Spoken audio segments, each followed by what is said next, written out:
All right, there we go. There we go. All right, so we're just waiting to we're about 10 minutes away from first pitch. Plankton just said that there's a good window weather-wise, so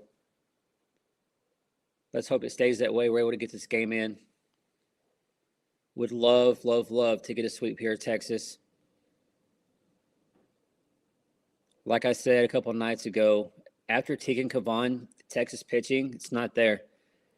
You saw last night they tried to go with the pitch by committee, kind of just put anybody and everybody out there.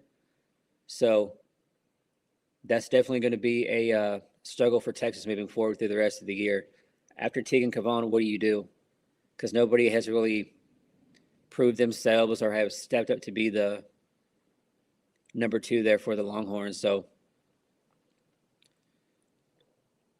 but I mean, how confident are you guys today in us getting a sweep? Y'all feeling pretty confident?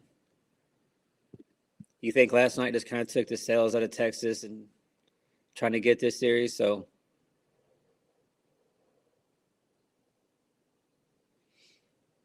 Bob, what's going on? CJ says sick pick today. She's been a mess. Yeah.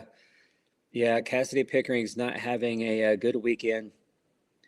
I know Kendall Wells hit that big bomb last night to set the freshman record, and that's great. But man, she's had a rough weekend there. But maybe that was a turnaround she needed. Going into Game 3 today and moving forward. Glad to see Sid Barker. Someone that had been struggling.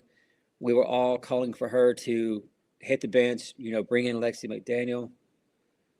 So Sydney Berzon is the starter. Okay, so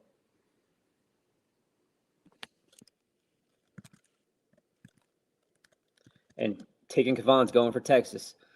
So Texas is going to do everything they can to try to establish one game, but so we'll see how we saw in game 1 where Tegan Kavan had 12, 13 Ks, whatever it was, something crazy. So will the OU hitters make the adjustments? Kendall Wells, Bella Emmerling, Cassidy Pickering. Can the OU offense, did they learn from Friday going into today? Can we try to get this sweep even with Tegan Kavan coming in here for Game 3? So.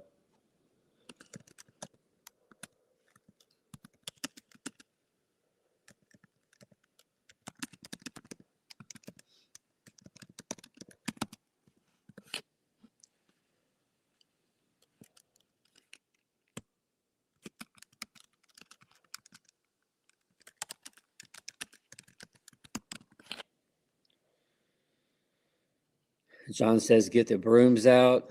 Chief, how are you? Yeah, I'm feeling a little bit better.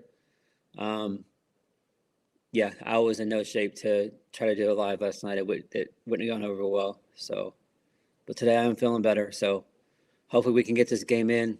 And weather won't become an issue. So currently I have it on the Arizona LSU game. It's been a really good game. LSU has led the whole way until a few minutes ago, gave up 3 runs. And so Arizona's looking to get a game in this series against LSU. Of course, we've seen both of those teams. Each of them gave us a loss. So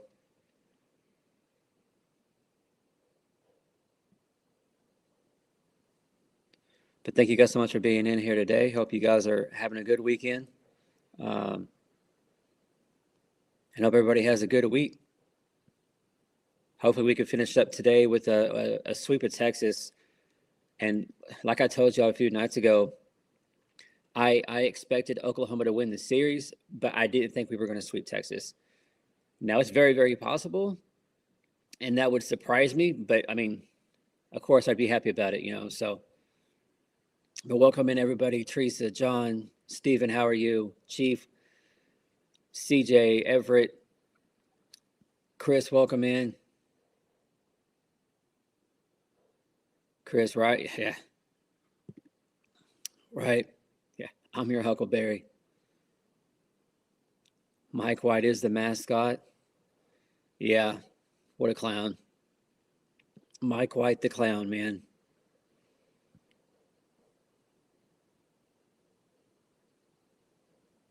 Yeah, JJ. Yeah, I mean, that was something that we talked about a lot here on this channel with Sid Barker at third. Why is she not getting, benched? Let somebody else get some opportunities at the plate. It's because of her defense, and we know that. But it's just it just gets frustrating when you see such a great player just struggle, at the plate. And it wasn't against, some of it wasn't non-con, or some of it wasn't SEC opponents. So yeah, obviously Sid Barker and her defense at third is amazing. We saw that last night with the double ending, or with the double play to end the game last night. That was an amazing play by her at third. So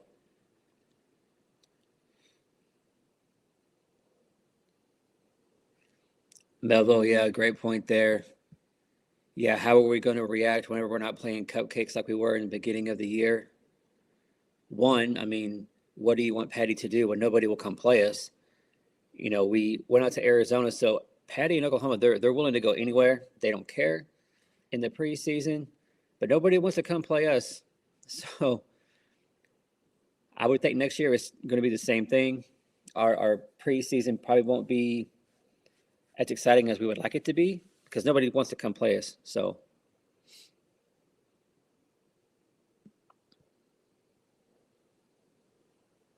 yeah, so overall, y'all let me know, was the plate discipline and the patience, was it better last night, or was it still kind of all over the place and girls were swinging at some bad pitches?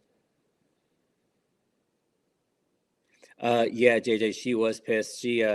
I happened to look up and she was going to the dugout, and yeah, she was pissed. She was not happy for sure.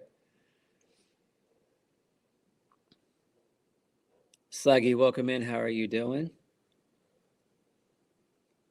Yeah, Sluggy, I missed last night too. Wasn't feeling well. But glad to see you in here. Hopefully, we're going to get the game in.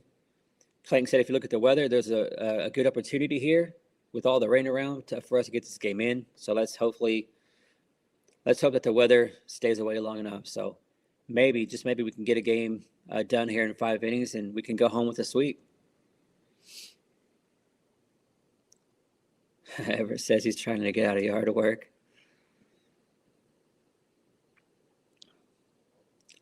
Yeah, that's what I'm supposed to be doing later, but we'll see. I don't know.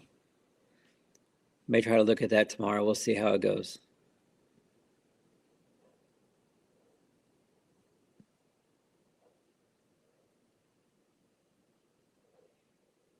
Yeah, yeah, Patty. So Sid Burzon is a starter, which I kind of expected. I mean, we've seen Audrey Lowry twice now. She started game one.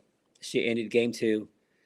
Looks like Molly threw a great game yesterday. So love what I see from the sophomore pitchers and Audrey and Miley. Sid Burzon coming in. She's a senior. Of course, a transfer from LSU. We'll see how's she going to come out here and respond down here in Austin, Texas. So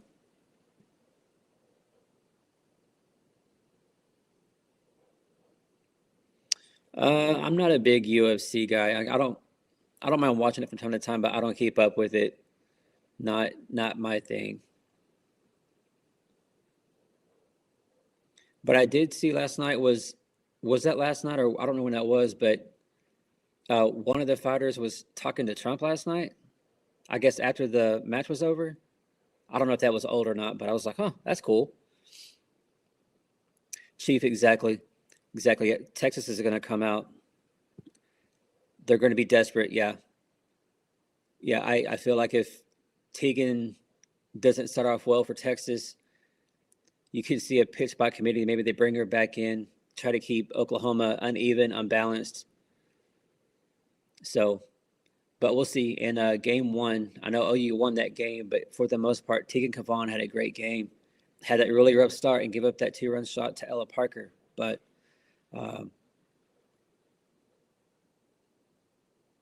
yeah, we definitely go west because of weather to start the seasons. Cali, Arizona, teams go to Florida. So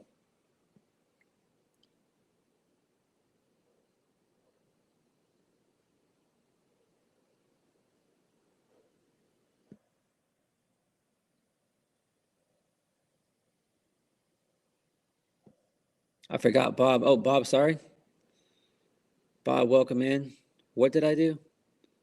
My bad. My bad, Bob. Sorry.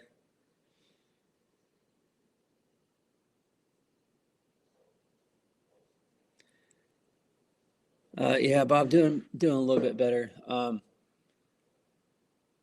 Yeah, last night if I had tried to get on here and do a live, it would not have gone over pretty well. So Teresa has some good '80s song lyrics in here. Okay, all right. Yeah, yeah. So if y'all are wondering about, everybody has turquoise in a uniform across the country. It's in honor of the Mississippi State coach who lost her battle to cancer, I think in 2018, 2019, somewhere in there. So yeah, that's what all that's about. Which I love that. I love to see them show tribute to something like that. So,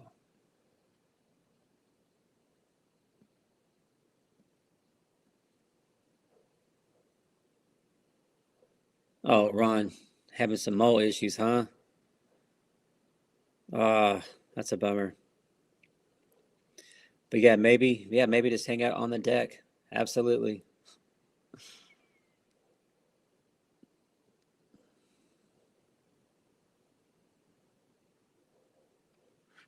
Yeah, so game is supposed to start here in a couple minutes.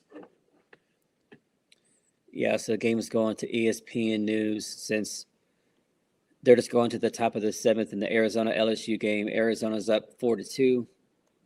So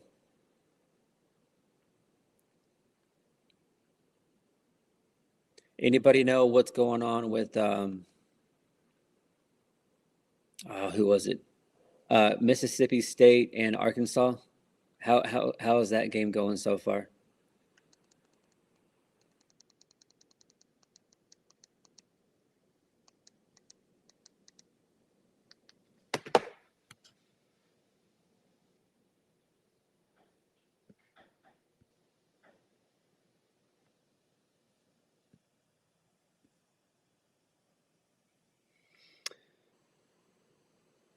Yeah, Chief, we're gonna see.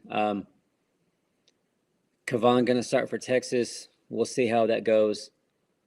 Hopefully. I mean, she threw what 145 pitches, something crazy that game won. So I think if we see Tegan today, I don't think it's going to be. Um, I definitely don't think she'd go the whole game by no means. But hopefully we can get her knocked out of the game early, and then Texas has to go back to some of their freshmen and other pitchers.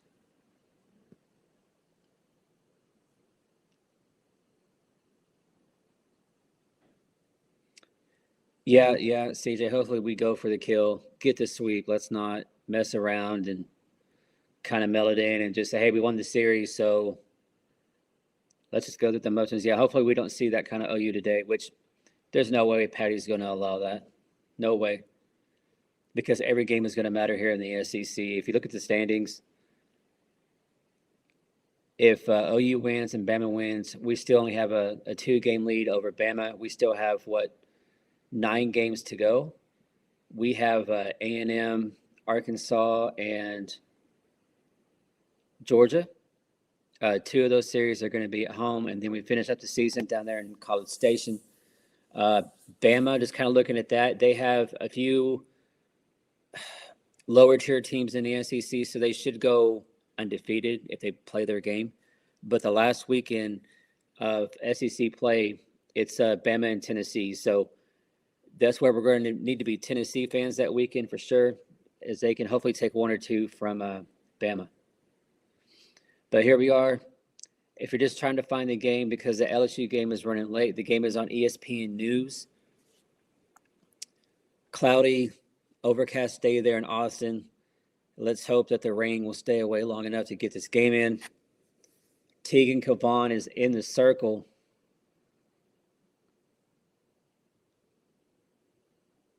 Coming in with a 2.7 ERA.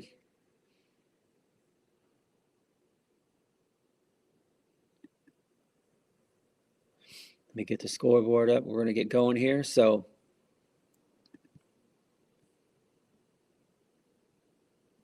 yeah, hopefully we see a lot of patience. Like Chris said, got to be patient at the plate, especially against Tegan. She's going to throw that drop ball. We saw that off-speed pitch there low in the zone get a lot of the Sooner girls out the other night. So hopefully with Patty, JT, they studied, looked at film, and we're in the all crimson. So one thing I love, y'all, we did not, and man, so smart of the Sooners. They did not bring that ugly gray uniform to Austin, Texas this weekend. Thank God. Thank God for that.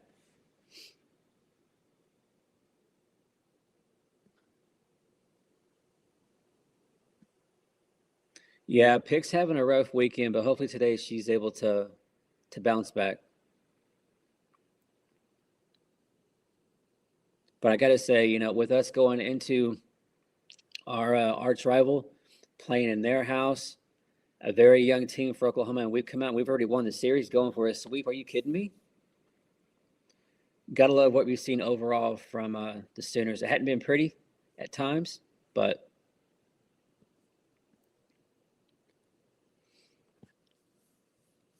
so first pitch in is a ball for Kai Miner leading things off. Kai's been hot. She's had a lot of hits this weekend against Texas, so she just continues to be such a weapon at the top of the order for Oklahoma here. Yeah, Sydney Burzon. I haven't seen her yet this weekend. Really curious to see how she's going to go out here against Texas in their backyard. So, strike two, low in the zone. We'll have to see what kind of strike zone this guy's going to have. Is it going to be a tight strike zone? Is it going to be a really big, a really big one? And can the girls adjust to the umpire strike zone? She swings, strikeout, a ball that was way overhead. Don't know what. She looks silly. That was really haven't seen Kai struggle like this on that at bat, but she swung at something way over her head. Looked silly doing it. So a strikeout to start the game. Yeah, chasing that high pitch. What the heck? But here we go. Come on, Ella Parker.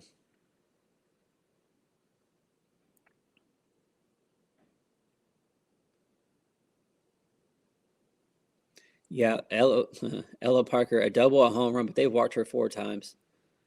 So Ella Parker has found her swing. Oh, that was a good catch. Shortstop runs out and makes a catch, robs Ella Parker of a single.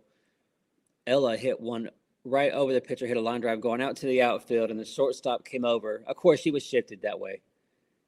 A big shift for the Texas defense, and it worked for him. Definitely robbed a hit for Ella Parker, but out number 2 for the Sooners.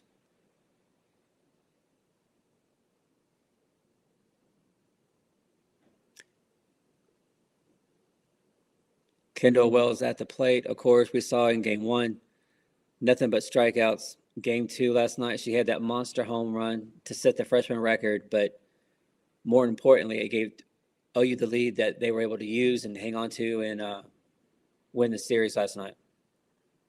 Look at that. Kendall Wells with a hard hit ball out to left field. So there you go, Kendall. So Kendall has made some adjustments. I like that.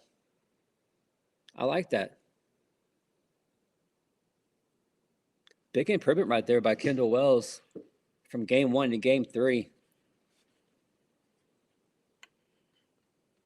Yeah, John, Ella's probably going to get watched a lot more in this game because she is definitely seeing every pitcher well. Gabby Garcia at the plate, 2 outs, top of the first inning. No score here in game 3. Oklahoma going for the sweep with the Longhorns. Let's see if Gabby can't find a way to get us on the scoreboard first here.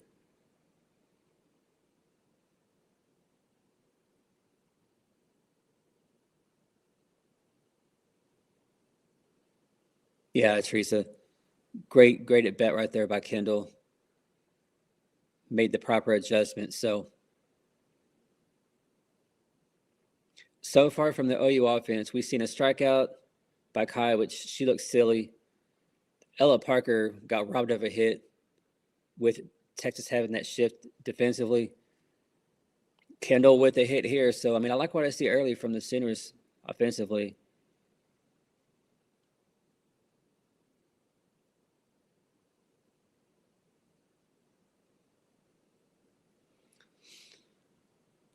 Gabby here with the 3-1 count. See if she can continue to pass the bat here with 2 outs for Oklahoma in the first. No score.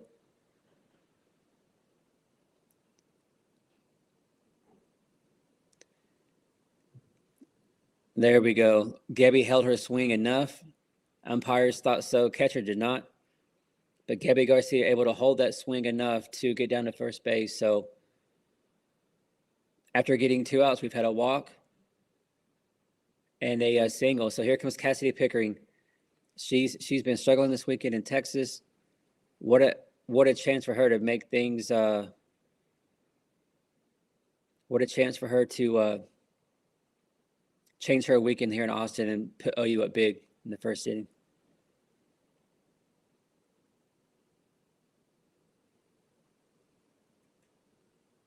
Well, JJ, I didn't know that. So Sophia Bordy is, yeah. What is going on with her? That's really weird. Man, that's crazy. Well, hopefully whatever's going on with her, that she's able to get out of it and kind of get back on track.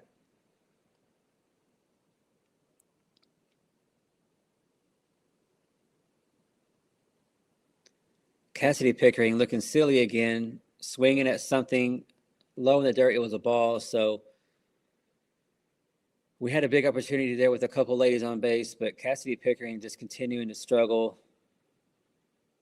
So we'll see if she can find a way to bounce back, but she just doesn't look confident up there. Doesn't look like her. She doesn't look like herself at all right now. So let's just hope that she gets back in the dugout and JT can talk to her, work with her, and she can make improvements maybe later in the game. So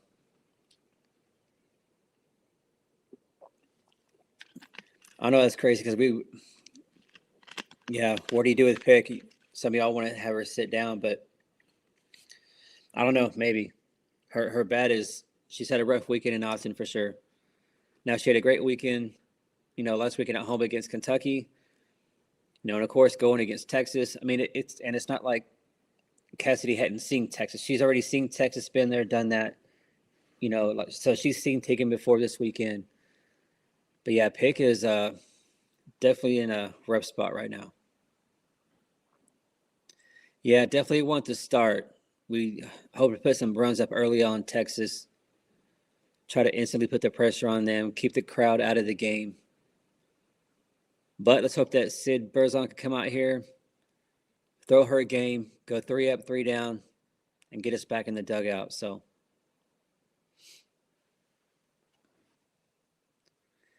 yeah, just for me with Cassidy Pickering, she doesn't look confident. She looks unsure and looks lost and confused up there. That's just kind of what I see when I watch her. Just her emotion, just how she reacts, like walking back to the dugout. She doesn't look sure of herself, doesn't look confident, and looks very confused.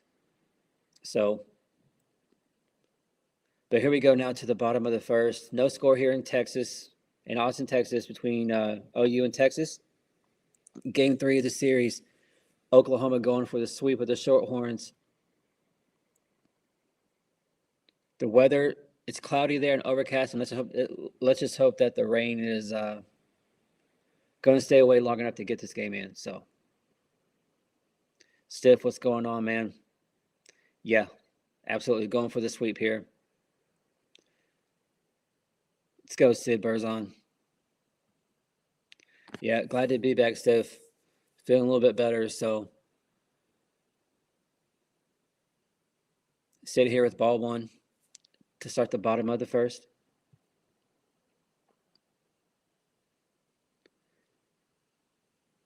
Bob, exactly. I've said that multiple times. Exactly. Freshmen play like veterans, and some of our veterans play like freshmen. Yeah, absolutely. It's a weird thing to see, but yeah, we've seen that a lot this year. So,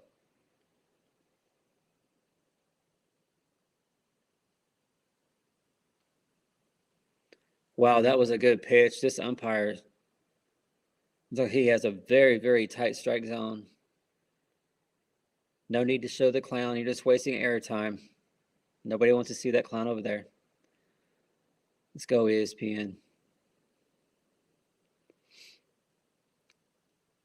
Henry going for the bunt. Yeah, we're going to see. We've seen it all weekend long. A lot of small ball bunts. Texas loves to play that small game, but that was one thing that Petty said during the week at practice. They worked a lot on bunt defense, the small game defense. So the Sooners are ready for all that.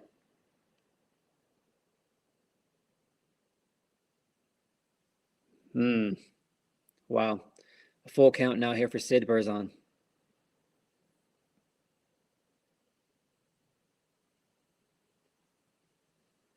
So Chris says Sophia can't play till 2027 because of how everything went.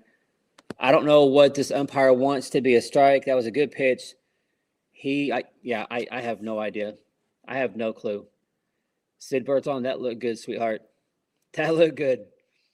But a leadoff walk here for Sydney Burzon. I don't know what this umpire wants, but man, let's see if we can get another double play, though. We've seen multiple double plays by the OU defense this weekend, so let's see if we can get another one here.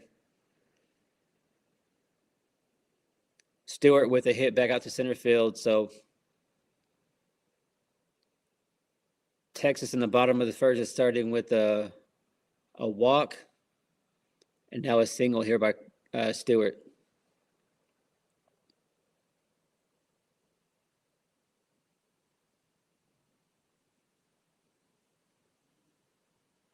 Still a big opportunity here, y'all, to get a double play. As expected, as you see Sid Bucker run in, Texas looking to get a productive out here to try to find a way to advance their runners. So I would expect to see a lot of small ball here by Texas. Yeah, Bob, she may not last long. You know, she's going to be on a short leash for sure.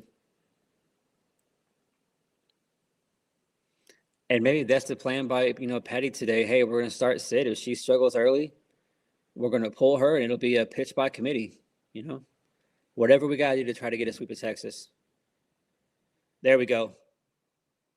There we go. A hard hit ball to Garcia over to third to get the lead runner. So exactly what you want. You get the lead runner. Now you have an out. Runners at first and second. But a chance here to turn two and get out of this mess. So here comes Reese Atwood. Very dangerous hitter. One of the best catchers in the country. See what Sid can't do here.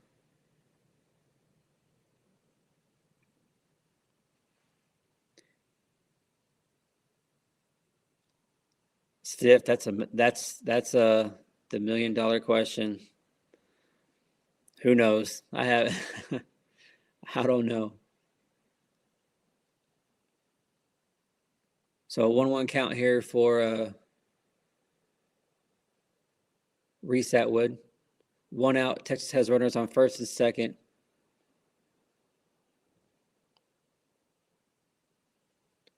She's going to foul that one off. So a 1-2 count here for Sid Burzon. Strikeout would be huge right here too, y'all. Chris agreed. She might be on a short leash, but yeah, she needs to get working. Exactly.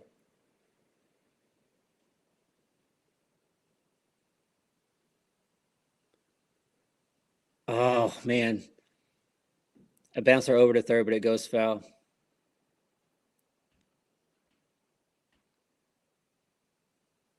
But yeah, Chris, great point. We want to see kind of like last night, whenever we're in a pressure situation, what are these younger pitchers going to do? Of course, Sid Burzon here is a senior, so she's seen it all. She's an All-American transfer pitcher from LSU. So, yeah, how is this OU squad going to handle these tough situations when you've got to get it out? Trying to keep everything at bay. Don't let it get out of hand. There we go. Big strikeout right there by Sid Burzon for out number 2 of Reese Atwood. Very, very impressive. So can Sid Burzon find a way, swing and a miss? Beautiful pitch by Sydney Burzon right there, y'all. 2 outs now here for Texas in the bottom of the first. No score. Strike 1. Y'all, this would be pretty impressive if Sid Berzon can find a way to get out of this. Texas started off the inning with a walk and a hit. But man, what an answer by Sidney Berzon in this defense if they can get out of this. Here with the 0-2 count, 2 outs.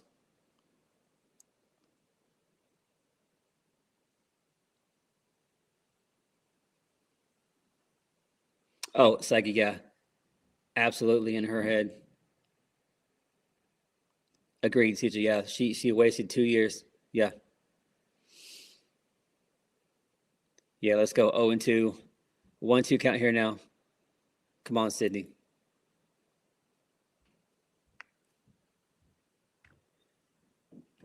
Man, a lot of ground balls are being fouled off, but they're going right down third. So Sid Barker better be ready over there at third base because, man, a lot of balls are being hit her way. So if we could just get one of those to be fair and he could just step on the base. ESPN continuing to show the head clown known as Mike White.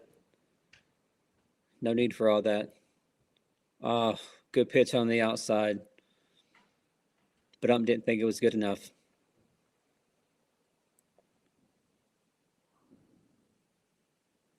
Yeah, so Oklahoma fans, Texas put all the OU fans out there in right center field. Full count now here for Sid Berzon. But Plank saying that some of the OU fans have been able to get seats there by the infield. But majority of the OU fans are out there in right center there in the outfield. So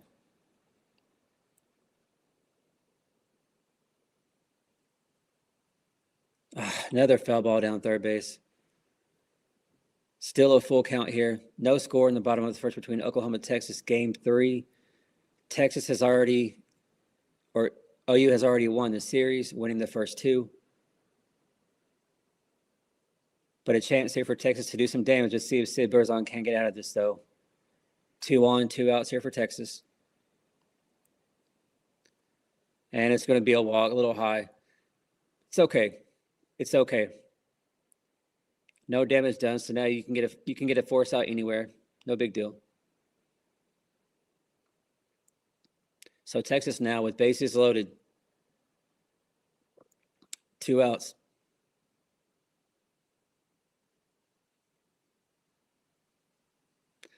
Yep, let's just get the out.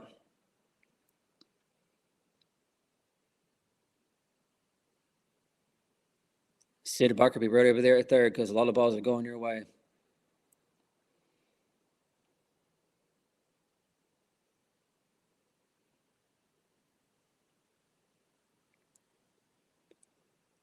All right, so a 1-0 count here for Texas. Bases loaded, no score here. Bottom of the first. Oh, that was a good pitch. 2-0. Come on, Sid. Come on, Sid. Kendall Wells and Jen Roach are going to come out and talk to Sidney Berzon. Hopefully, Coach Rocha can come out here and get everybody on the same page and get Sidney right here.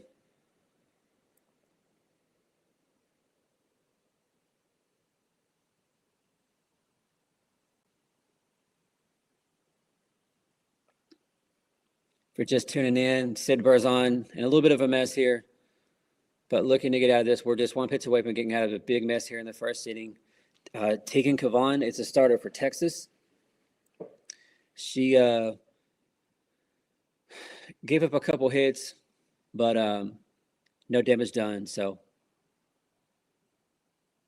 the weather there in Austin, let's just hope that it stays good enough to play a game long enough to get this game completed.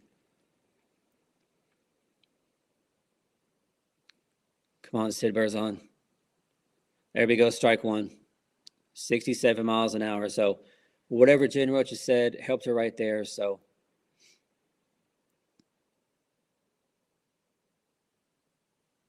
I agree with that, Chris. Sometimes she doesn't look confident. I agree with that. Exactly. Oh, good pitch. Come on, Sid. There we go. There we go.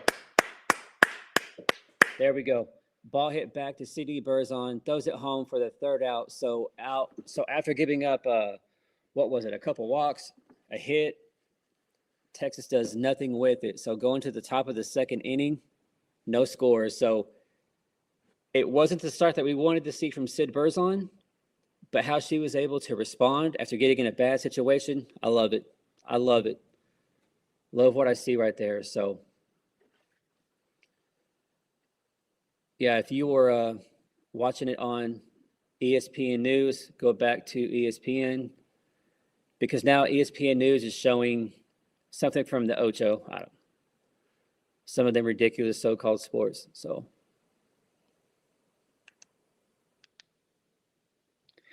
hey, does anybody know how did that Mississippi State Arkansas game end up going? Yeah, CJ. Yeah, whatever she said, Coach Rocha definitely worked. Agreed, Bob. Agreed, Bob. Our defense, man, has been incredible this weekend. Incredible this weekend there in Austin. So, oh, Steven, exactly. Yeah, a big opportunity. You have bases loaded against Oklahoma. You've lost the first two games, trying to get a good start, and you get absolutely nothing. That's very deflating for Texas. But let's hope that offensively now we can come in here and put some runs on the board against Tegan Cavan.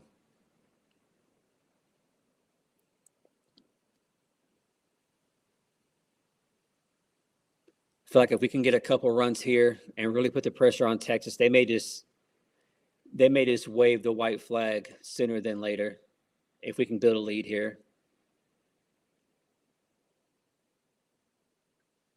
Like I said, coming into this series, Tegan Cavan is the pitcher for Texas, but after that, it's a big question mark. So if we can put Roach or Tegan Cavan into any kind of trouble here early, what does Texas do?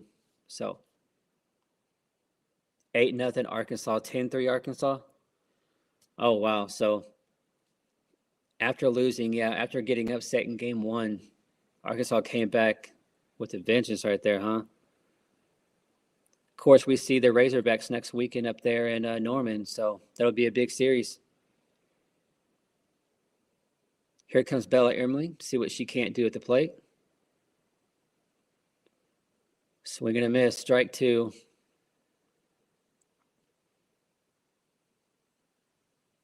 Yeah, Bella did have a big home run on Friday to put OU up 3-0. See if she can't do that again here, down 0-2 quickly.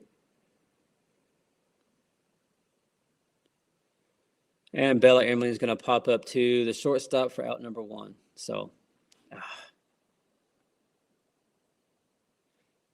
yeah, Steph, I saw the highlights. That double play, incredible. The girls looked pumped up after that. That was a great way to end that game.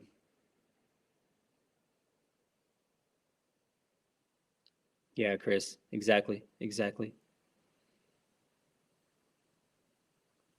Alana at the plate, see what she can't do. We get something going here for Oklahoma.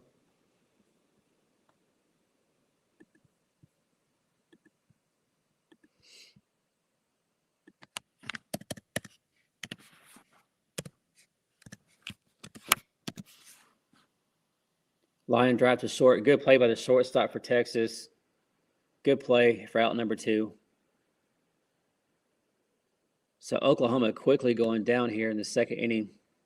Here comes Sid Barker, but as we've seen all year long, though, y'all, once we get 2 outs in an inning, that seems to be the trend this year. That's when we wake up and we do a lot of damage to our opponents once getting those 2 outs. So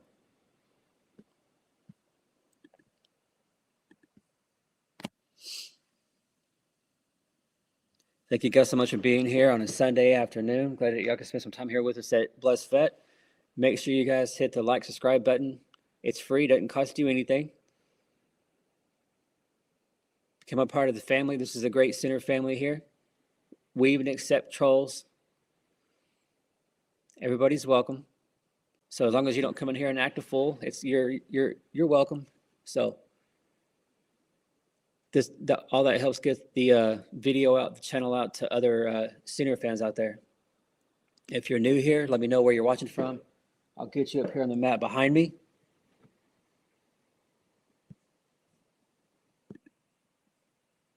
Sid fouls that one down the third base line. So Sid Barker now with a 1-2 count. 2 outs here, top of the second inning. Here in Austin, no score between Oklahoma and Texas.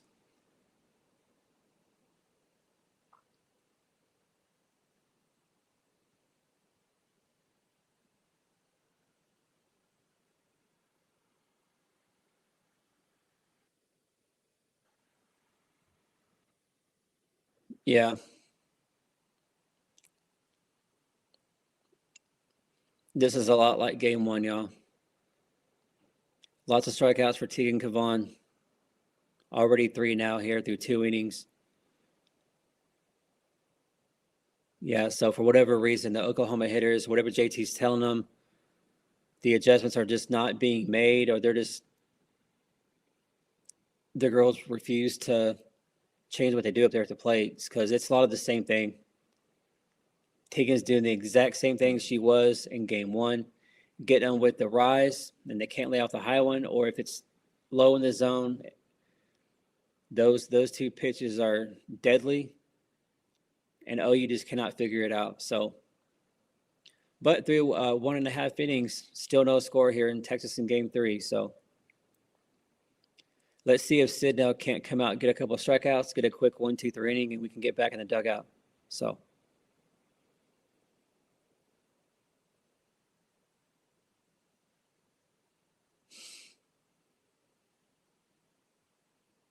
Bill, exactly, yeah. If we could somehow figure out to quit laying off the high ones and make her throw something in the zone, that's when we're going to get her. So, but yeah, if we're not going to make adjustments, this could be a lot like game one of this series. So we'll see. We'll see what happens. She has, yeah. Nazari Kennedy, she's been hit multiple times. Doesn't look like the pitcher that she just doesn't seem like to be. She doesn't seem to be the pitcher as she was in the past. You know what I mean? Just I don't know what's going on there in Lubbock. She just doesn't seem to be the same to me. Just kind of looking from the outside in. So.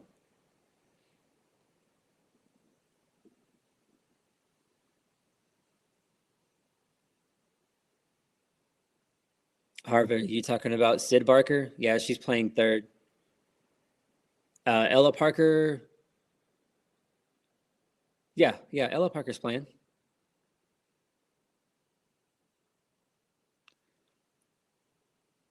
Bob, it doesn't seem hard, but I mean, JT can't go out there and do it for him, right? So, Sid Barker, man, Sid Barker for out number 1. Sid Barker is getting a lot of balls hit her way. Holy cow. So, but a quick out to start the second inning for Sid Barker here in the OU defense. So, love what I see. Got a freshman here from Durant, Oklahoma here for Texas. Okay. Oh, Alyssa Parker. She has not played as far as she didn't play in game 1. I don't think she made any appearance in game 2. I didn't do a live last night, so I don't know exactly, but I'm pretty sure Alyssa Parker hasn't made an appearance this weekend to this point. So, oh, there we go. Swinging a miss here, she's a slap hitter, so, but swinging a miss for strike 2.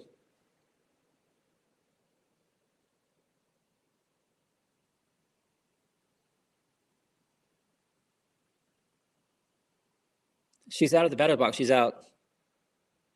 Come on. Man, she looked out of the batter's box, y'all. Still here. We have an 0-2 count. Come on, Sid.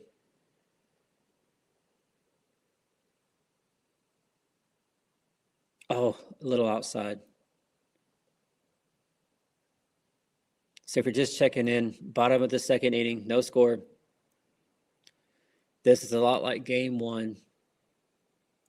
OU is struggling against Tegan Kavan. Sid had a little bit of trouble in the first inning, but able to get out of a jam to keep it at 0-0. So, yeah, Chris, yeah. She's come back to earth. She's a lot more human, it seems like now. Hi, Frank. How are you? Welcome in. Glad to see you in here.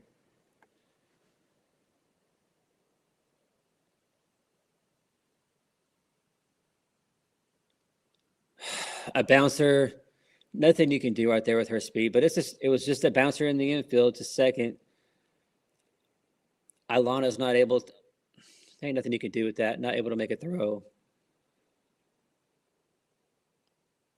But hey, no damage done right there. Let's just find a way to let's turn another double play right here. Saggy, you ain't lying. They do, yeah. With their small game that they play, the hits like that. Yeah, they definitely seem to get more infield hits than anybody else. Seems like anyway.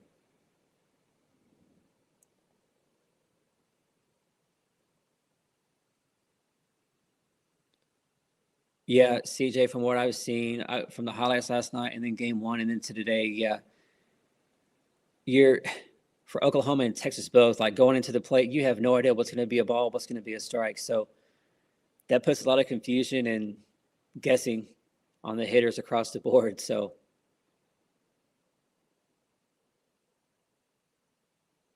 yeah, these umpires are all over the place when it comes to their strike zones. You just never know. But here we are, bottom of the second, no score between Oklahoma and Texas. Runner at first, one out. Sydney Berzon in the circle for Oklahoma. It's going to be a bouncer again that goes out to the outfield. This is ridiculous. What what should be just like two basic outs, these are just two little bouncer hits, but this one too finds a way to make its way out to the outfield, and two hits here for Texas. Nothing hard hit, just just bouncers that are finding a way to do damage for Texas. That thing can get Sid Berzon. She's not doing anything wrong. So here we are again with 2-1 for Texas. A 3-run home run. So there it is. Henry got under that one, and it's a 3-run homer for Texas. So after two infield hits that were just ridiculous, Texas here with the 3-run shot. So I think Sydney's going to get pulled quick. I don't think she's going to be here much longer. I don't think so. Yeah, she should be done for the day.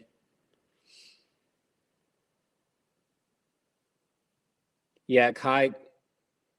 Yeah, Kai goes back. That's a lot taller wall too. A 15, 20-foot wall out there for Texas. So Texas is talking their smack, and that's cool. But we'll see how Oklahoma responds. Oh, you're now down 3-0. So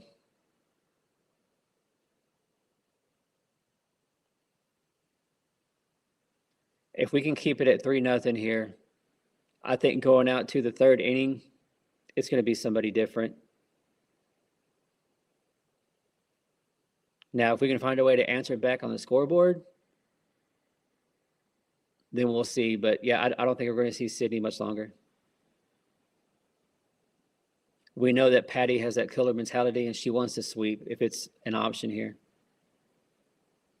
It's great that we won the series. That's great, but we got to keep that killer mentality.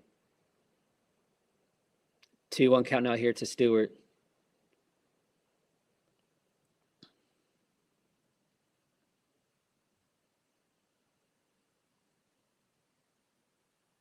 Yeah, Reginald, we'll see. We'll see how they react.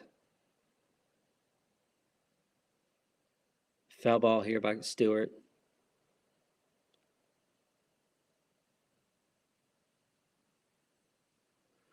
But y'all, we got a long way.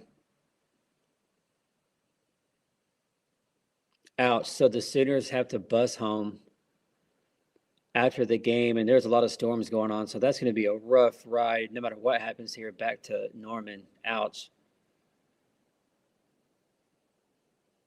A full count now here to Katie Stewart.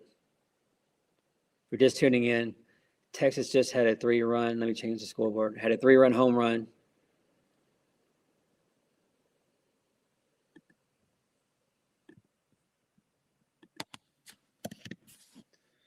Get the strikeout of Katie Stewart.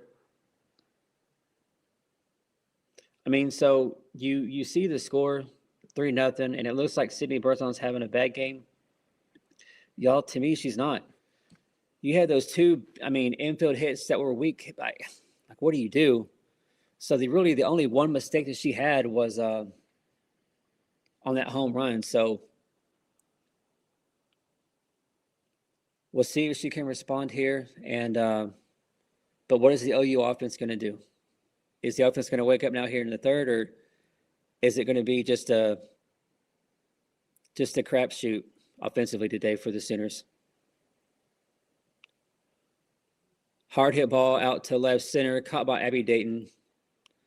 That's going to end the second inning. So going to the third inning, Oklahoma up 3-0. Texas up 3-0.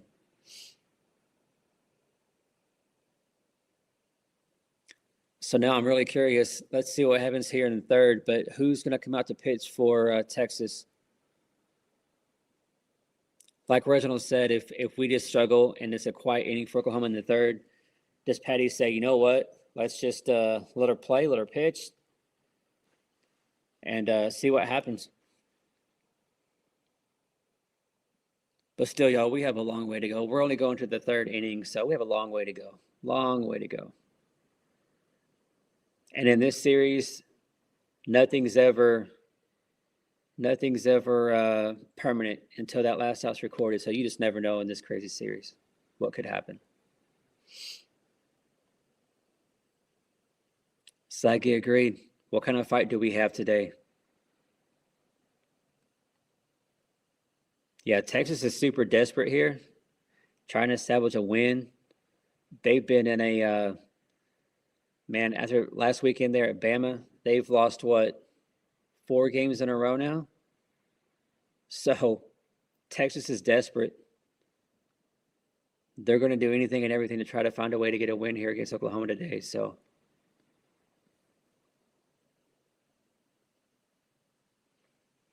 yeah, CJ, the offense is definitely going to have to make some adjustments to Tegan Kavan, because she, just like game one, she's making them look silly. And you would think at this point, you just saw her a few nights ago, that with JT, the technology that is available, that they could figure this out, because she's not doing anything different than what she was doing in game one. So you would think that the adjustments would have been made. So, but maybe we're going to see it here in the third inning. You never know. You never know.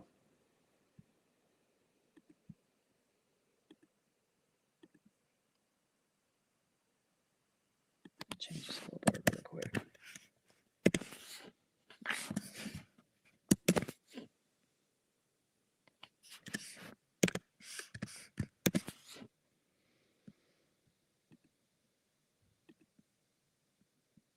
All right, so 9-1-2 coming up for Oklahoma at the batting order. So Abby Dayton, Kai Monner, and Kendall Wells going to come to the plate this inning. Hopefully a lot more ladies are able to come to the plate this inning. So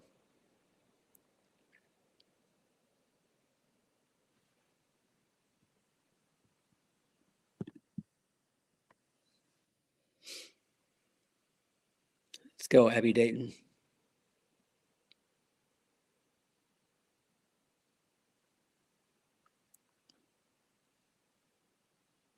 Abby has been a spark plug, like Teresa said, all year long. So let's see if she can't find a way to get something going here for Oklahoma. 2-0 count here for Abby, so good start. Abby showing plate discipline, not falling for the higher ball.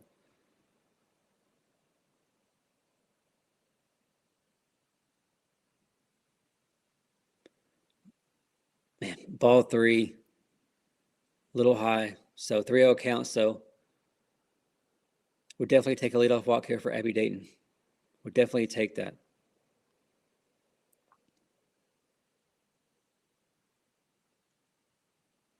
Strike one right down the middle.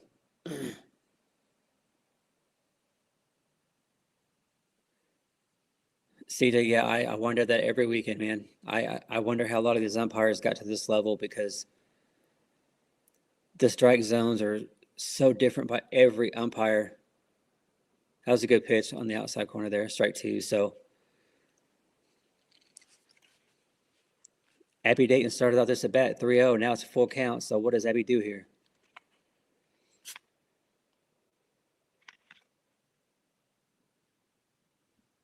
Come on, Abby. Get out of here, Abby. Abby Dayton. Abby Dayton. Look at that. Wow. Man, Teresa said it. She's been our spark plug all year long. But Abby Dayton, who is not known for to be a power hitter, just bombs one out over right field. So OU is on the scoreboard. I love that right there. Abby is talking to the hitters coming up. Hey, this is what you need to look for. This is what she's doing. I love that communication by Abby Dayton. But who had that on their bingo card? Abby Dayton with a solo shot on Tegan Kavan at Texas. So is that the spark that OU needed to wake up? Are the adjustments going to be made now? This is now the second time going through the lineup. So, of course, Kai Miner looked silly her first at bat on a strikeout, but has Kai made the adjustment?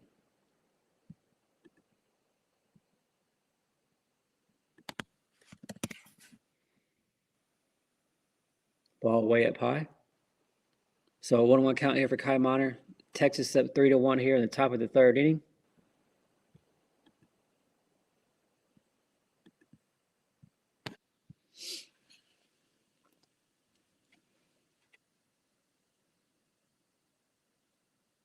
That shortstop for Texas, man.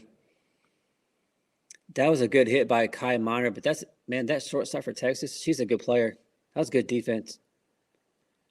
So Oklahoma now with one out. Yeah, that shortstop, she's had a few good plays today against Oklahoma. Man.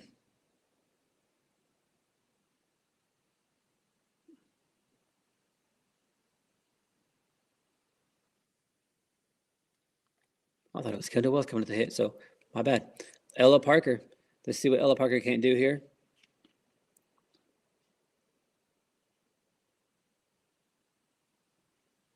Come on, Ella, keep it going. Find a way to pass the bat here. It seems like the OU hitters so far, other than for the most part, they're starting to lay off that high pitch. It's not working for Tegan no more. So I do see that adjustment being made.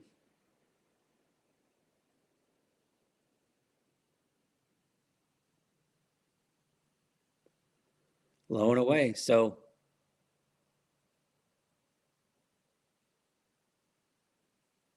again, you see that shift. Ella Parker was robbed of a hit in the first inning.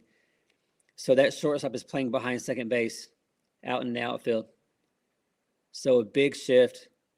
And she walks Ella Parker in 4 straight pitches.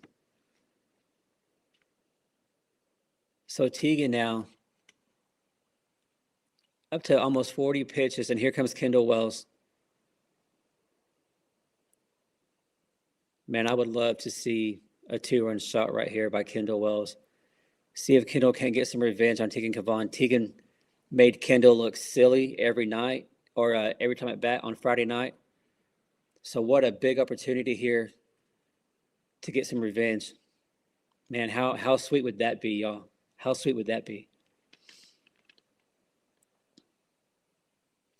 Saggy, you still think she's acting a little bit too cocky? Yeah. She, no matter what, you got to stay humble. Got to stay humble no matter what. It's great getting all that praise from the fans and the media and everybody, but yeah, got to stay humble. Got to stay locked in.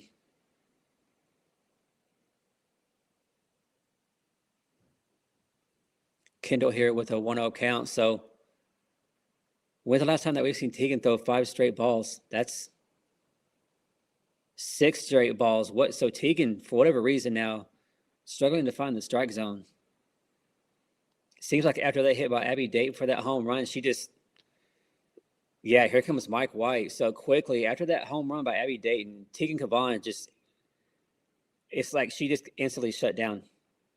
I don't know what was going on, but it looks like she instantly just like forgot how to pitch. She's not locked in no more, which is the great thing for Sooner Nation in Oklahoma. You know what I mean? Holy cow.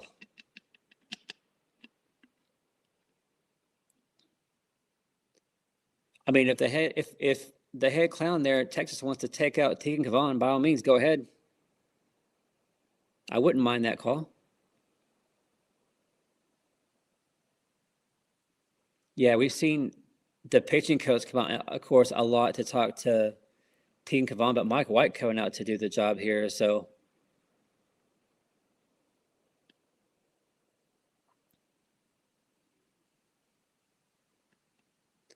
yeah, so Oklahoma with that home run by Abby Dayton is now sitting at 149 home runs, y'all. We're just 12 away from tying it, 13 away from breaking the all-time record set by Oklahoma. So, there you go. That Kendall's made adjustments too. Kendall would have swung at that ball Friday night, y'all, and she's not. So, 7 straight balls thrown by Tegan Kavan now.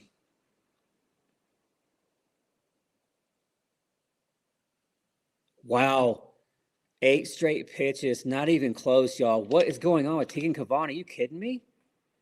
Teresa, great point. Yeah, she's tired. She threw 145 pitches on Friday. I didn't think we were going to see her again this series, but I mean, at this point, the way it's, with the way it's gone, Mike White is desperate, trying to find any way to try to get a win here. But wow, 8 straight. That's crazy. Come on, Gabby Garcia. 9 straight balls. Wow. Wow.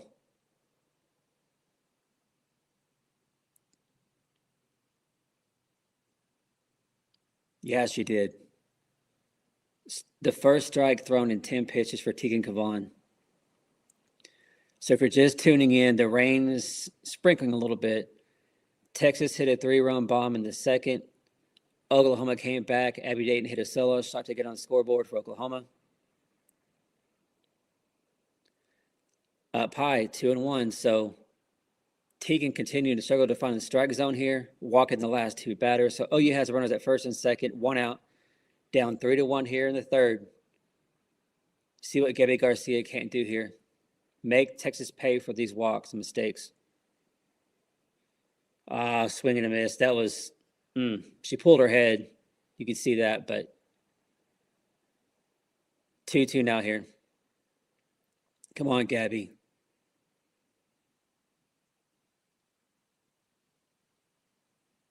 Yeah, JJ, she has to be worried out. Oh, ball 3. Way up high, so. Wow. Exactly. Yeah, I've seen that stuff about you trying to go over 200. That's what they're on pace for. There ain't no way. There ain't no way we get to 200.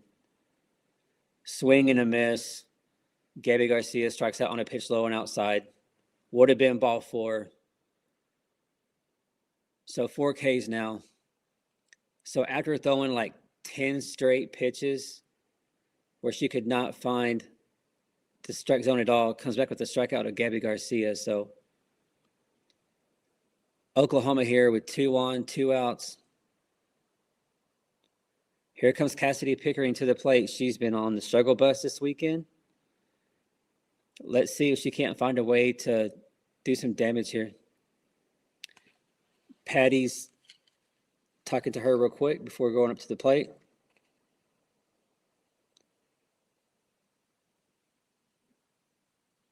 Come on, Cassidy, snap out of it. Snap out of this. Big opportunity here for Oklahoma.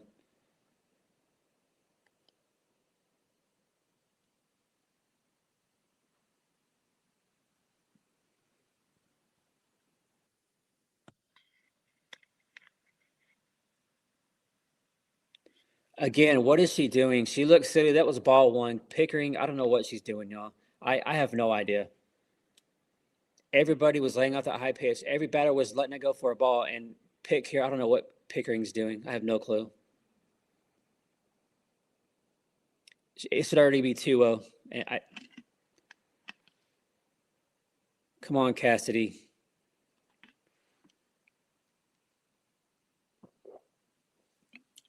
Sure could, Bob. Sure could.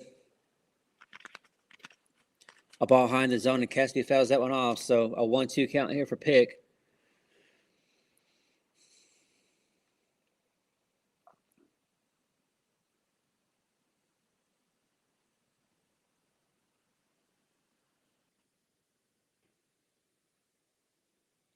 She's going to pop it up to center field. So after a big opportunity with the back-to-back walks by Tegan Kavan, OU ends it with a strikeout and a strikeout, or sorry, a strikeout and a pop out. So we were able to get one of those runs back. OU now down 3-1, but man, what a waste of an opportunity right there to really do some damage and get back in this game.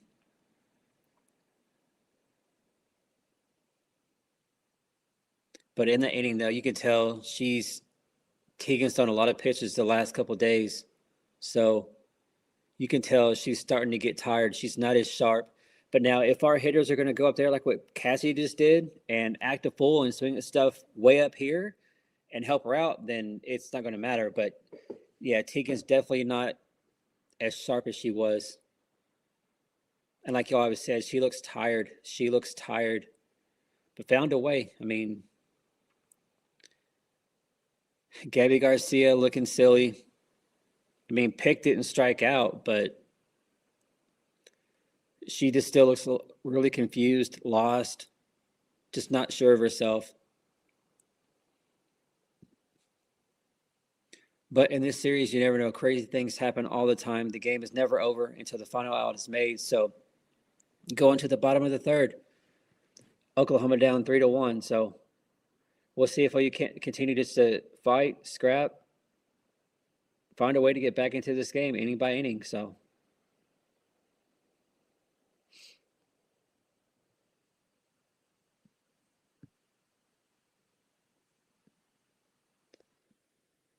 yeah, I would be surprised if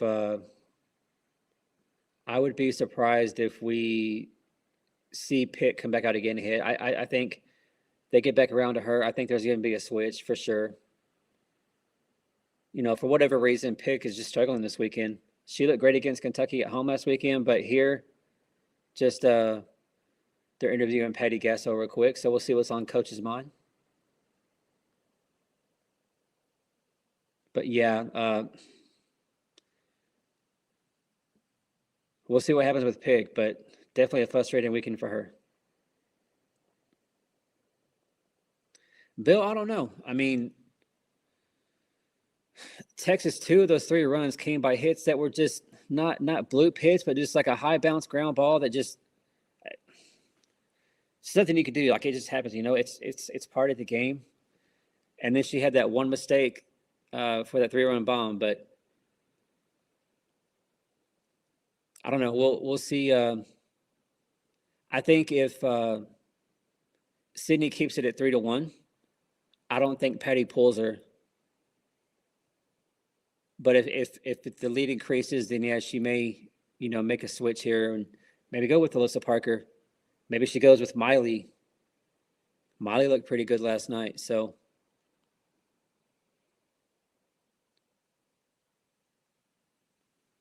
I know sometimes we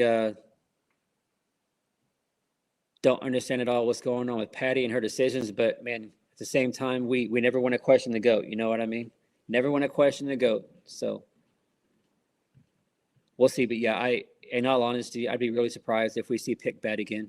Her next time at bat is they're going to bring in Lexi McDaniel, Tia Malloy, somebody. But yeah, for whatever reason, Pick is just it's not her weekend at the plate. So I would definitely think there's going to be a switch made. So Sid goes on here in the bottom of the third, throws a ball to start the inning or to start the bottom of the third. So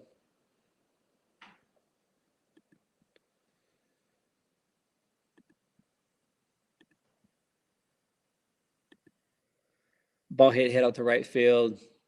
Good hit. Abby gets it in quickly to second base. So good play, good throw, good hustle there by Abby Dayton to get the ball back in quickly. But I mean, just a good hit by Reese Atwood.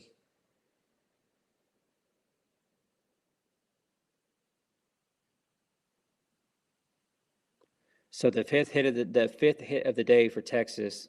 So see if Sid Burzon can't respond here. Would love to see a double play. We've seen a couple of those this weekend here against Texas. So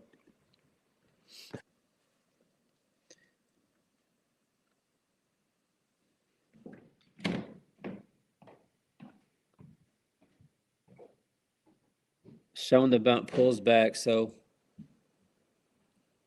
as we know, we see a lot of small ball from Texas. So hey, it what? Really? But you got all the stuff though? Is it on a pallet? Okay. We're in the third inning here, so after the game we can figure it out. Maybe it won't be raining no more.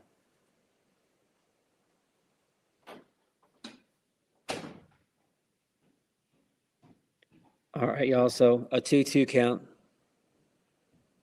here in the bottom of the third. Runner over at first, no outs here. Texas up 3-1 in the bottom of the third.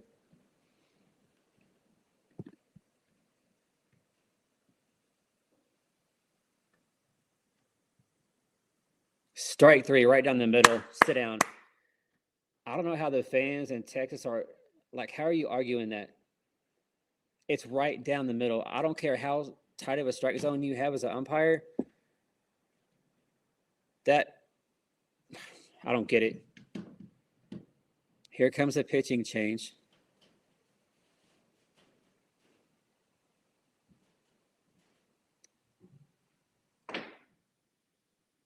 So after a strikeout, oh wow, they're bringing in KD. Kirsten Dill is coming in to pitch, y'all. Sid Burzon just got a strikeout to start the bottom or for the here in the third, but Patty is bringing in Kirsten Dill. Wow. Wow.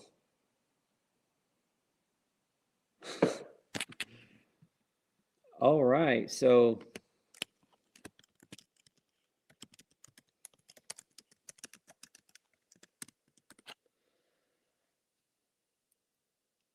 here comes Kirsten Dill.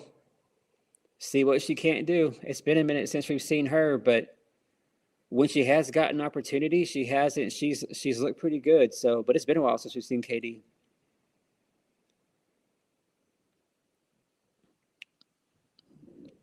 So, I thought maybe we might see Alyssa Parker in that situation come out, but Patty going with KD. See if we can get out of this mess and get back in the dugout. So, Saggy, I like it. Bold move, Cotton. Yeah, very bold move by Patty here, but we'll see. We'll see. Definitely not respecting Texas. Yeah, and on the whole ranking thing, I think we should go to number one. I think we go to number one even if we lose this game. The fact that we went into Austin and took 2 or 3 from them, we're still going to go up. Now, is Softball America going to drop us? Probably, but who cares? Them are the clowns when it comes to the rankings. Like, nobody cares what they have to say ranking-wise because it's a joke. But everybody else, because Tech took a loss last night to Utah, OU will be number one. There's no reason that we shouldn't be. Tech lost. We go into Austin and take 2 of 3. Are you kidding me? We're going to be at number one. Now, Bama will probably be number 2 in the ESPN and all the other rankings.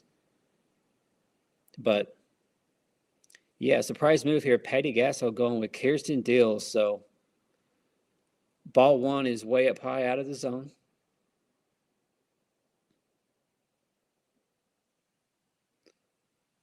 But, yeah, I think we're number 1 when the actual rankings come out on Tuesday. Tomorrow, Softball America will come out with their so-called rankings, but nobody cares. Foul ball, so 1-1. here for Kirsten Deal, coming into a 3-1 Texas lead. She's coming in with an out and a runner at first base. So would love to see a double play right here, y'all. Let's go, Kirsten. You got this. KD has seen everything. She's done everything. So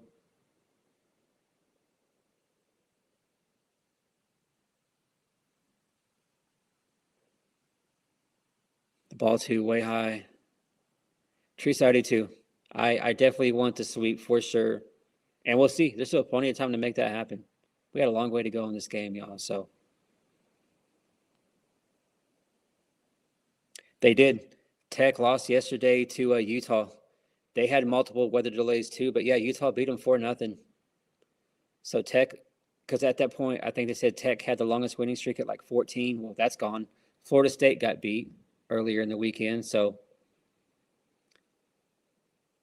yeah, that's kind of why we're saying, oh, you should go to number one regardless of what happens here today. If we win, it's obvious. If we don't, I still think we're going to be number one. But does that really matter for 1, 2, 3, 8? Does it really matter at this point? No, it doesn't. We're a little lower in the RPI also. I think we're sitting at 8, but our schedule is so backloaded, we're going to jump up. We're going to skyrocket. Ball hit out. Oh, it's going to go foul. Ooh, that would have been trouble. That would have been a bloop hit for Texas here. So still a full count.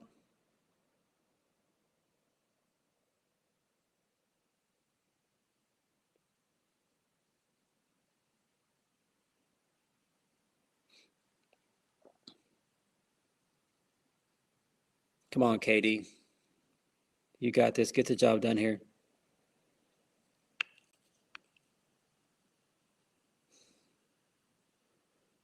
Ball hit out to left field. A line drive catch for out number 2. So way to go, KD. There you go.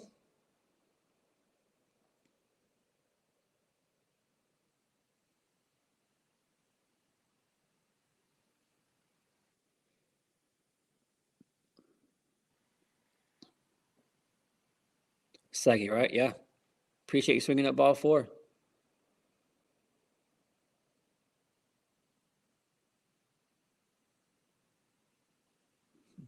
Ball 1's a little outside.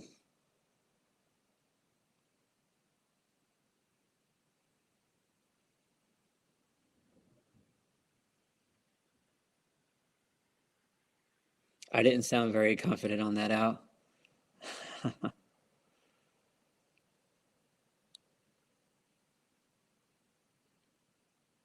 2 outs here for Oklahoma. Petty made the pitching change.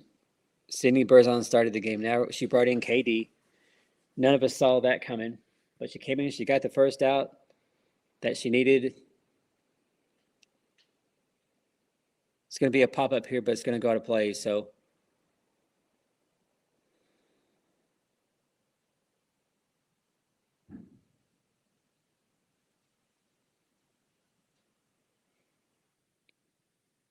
come on, Katie, finish the deal here. We got to get back in the dugout.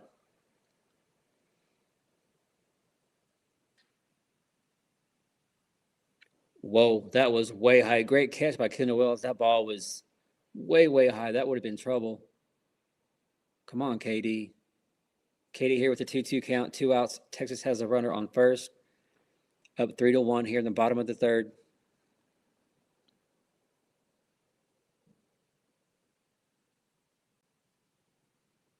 Oh, good pitch. Fouled off. Still a 2-2 count.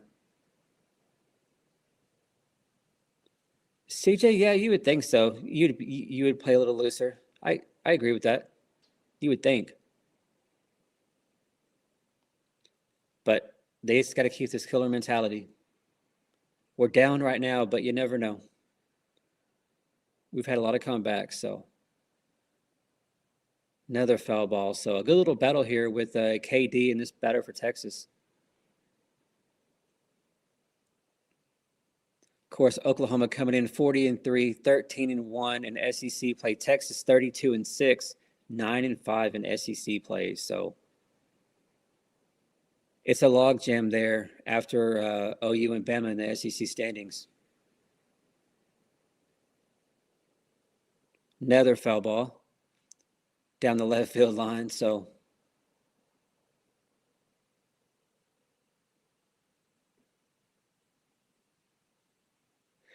Melville, I mean, I like what I've seen from KD so far. I mean, she hadn't pitched in a game in a long, long time, but she looks pretty solid. She's not. She looks good.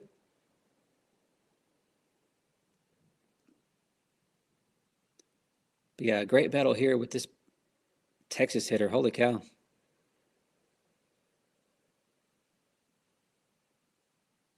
Low and away. It's outside. Ball three. Come on, Katie. Don't lose her here.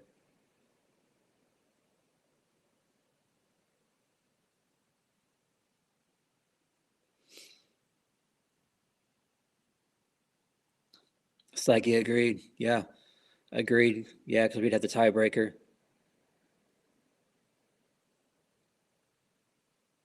Oh, just goes foul down the right field line. Yeah, Ella Parker was shifted more towards right center, and that ball was going down the foul line down right field. But it goes foul. Thank God, that would have been trouble. So the 10th pitch at bat here for Katie against this Texas hitter. Man.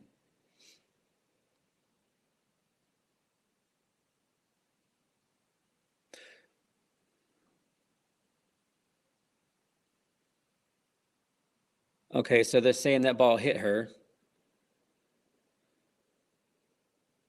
I don't know about that because to me, did you see her reaction? She acted like she didn't get hit. Like she didn't.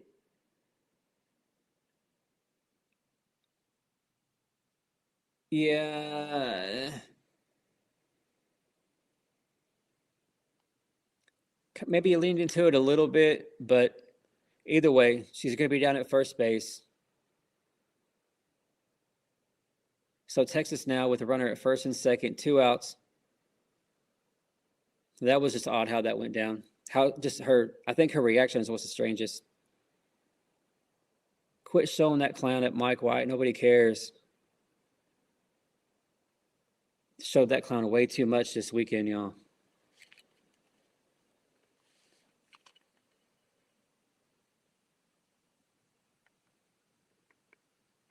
So Patty's coming out to talk to the infield and talk to KD. If you're just tuning in, Texas had a 3-run bomb in the second inning. Abby Dayton hit a solo shot in the top of the third. And so that's how we got to the 3-1 score. Sydney Berzon started the game for Oklahoma. She had her ups and downs. She pitched okay, I thought. And then after getting a strikeout, Patty Gesso decides to go and bring in KD. Katie got the first batter she had to get her to, I think it was a pop out. Just hit the last batter, so that's where we are here. Bottom of the third, 3-1 Texas. They have 2 on, 2 outs. Patty and Jen Rocha came out to talk to the pitcher and defense, make sure everybody's on the same page. So let's see if this talk is going to help Kirsten get out of this mess and keep it at 3-1.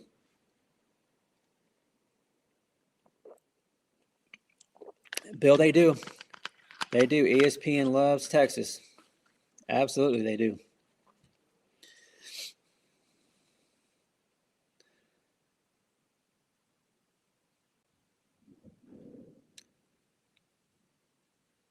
Batter looks like a gangster.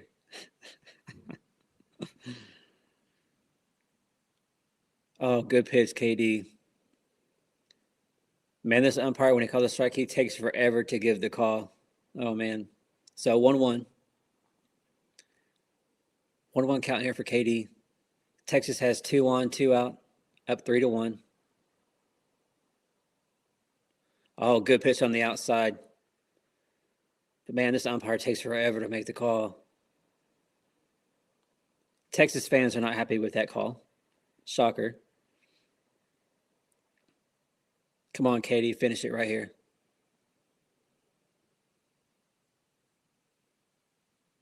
Oh, yeah. Kirsten Deal. Kirsten Deal with a big strikeout right there.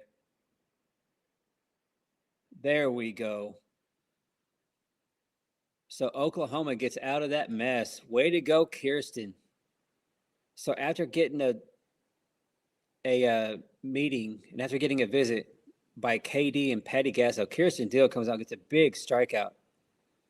So Texas leaves a couple on base. So the score still remains 3-1 as we go to the fourth inning. So let's see if OU can't find some way, any way, somehow to get some damage done here in the fourth and maybe take the lead here in this inning. I like that Melville art of the deal. I like it. That's good. Bob, isn't that crazy? Katie with a big strikeout. I like that. Yeah, man, Katie looks good. I mean, why she hasn't got some of the opportunities, I don't know. I don't know. I don't understand it. But so do y'all think, does she come out here to start the bottom of the fourth, or are they going to go with somebody else? Or does it depend on what we do score-wise? What do y'all think? Oh, Everett, I like that. I like that comparison.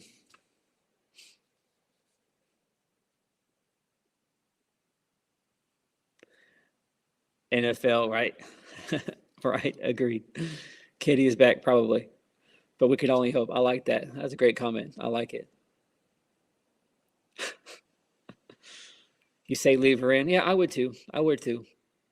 I mean, if Katie comes out and she's throwing a good game, just let her get some work in. I mean, she hasn't got a whole lot of work here lately. And she's been, she had that horrible start to the season, but she's been improving ever since. Slowly, but she's been improving. So, yeah, I hope they keep Katie in. Whether we're still down 3-1 or if it's tied or even if we're up going to the bottom of the fourth, I hope Katie stays in a little bit longer for sure. Teresa, right? Everett, right? Everett told us about Katie. Reginald, right? Agreed, right? Yeah, she hadn't pitched in a long, long time.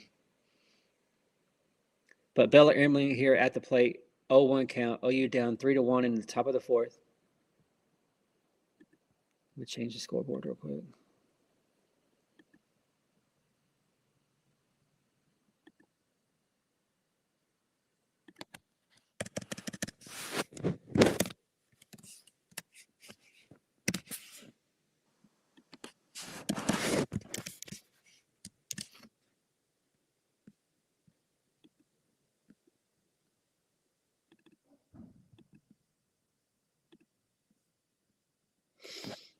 All right. So foul ball here by Emmerling, still a 0-2 count.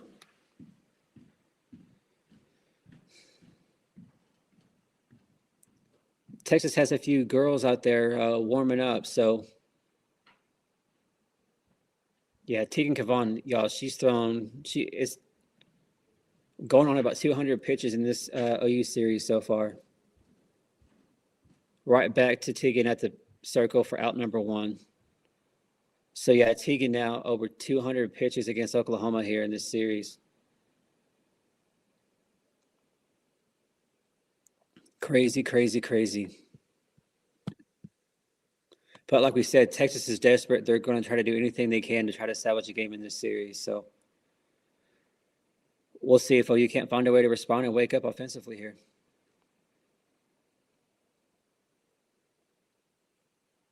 Come on, Alana.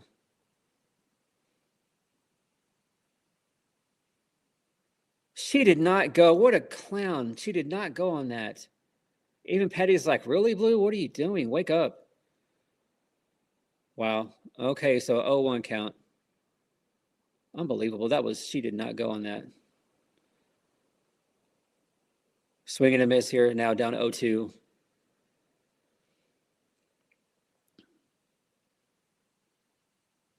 Yeah, weather-wise, staying away. So that was a big concern. All weekend long would be the weather, but so far, so good. That one way up high for ball 1. So 1-2 here for Alana. Top of the fourth, OU down 3-1. Nobody on. 1 out.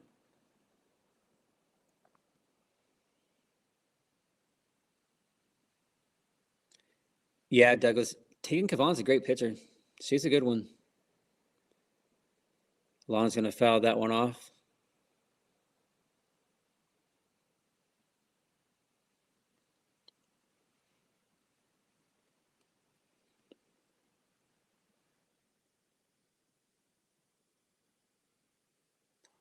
Come on, Alana. Get us going here.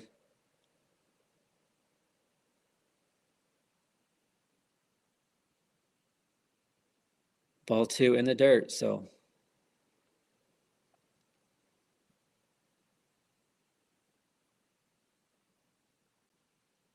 Come on, Alana.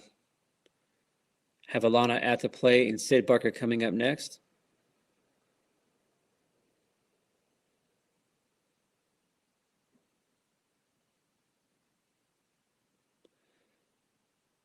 Swing and a miss in the dirt. Would have been ball 3, but Alana swings at it. It looks silly. So 2 outs now here for Oklahoma.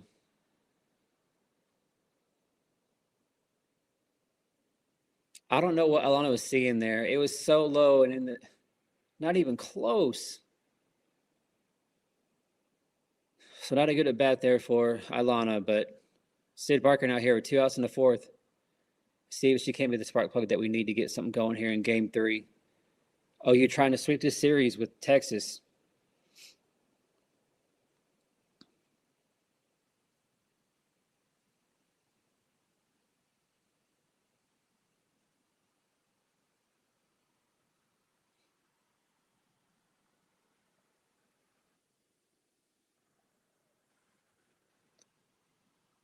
Get down, Sid. There we go. Sid Barker with a hit out to center field. Yeah, great stop. So Sid Barker hits a ball out to center field. It was a great play by the Texas defender to keep that from going back to the wall. Talk about luck. So it bounces, and it bounces right into the defender's glove out there in center field, or out there in center field for Texas. So Sid there with the 2-out single. Goes to the backstop. So Sid Barker over at second. So, hey, got something going here quickly here in the 4th inning after getting 2 outs. So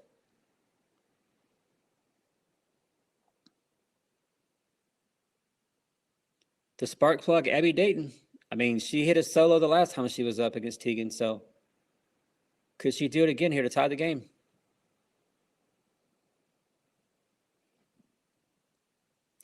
Ooh! Abby Dayton beat out that. So, wow.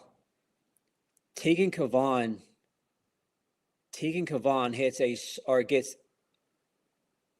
Tegan Kavan's lucky right there. Time is called. Yeah, Abby Dayton hits a shot right back to Tegan Kavan. Tegan gets her glove up just in time to stop the ball, and then it bounces off towards third. Now, Tegan was able to get it and throw it over to first, but not in time. But, man, that is now like 3 or 4 times that Tegan has been taking shots right back towards her. Holy cow. She took that one there. She took a shot in the leg, got her in the shin on Friday. Man.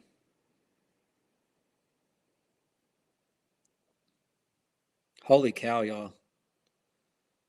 Man, Tegan Kavan, she's had tough luck against some of these OU hitters getting the best of her.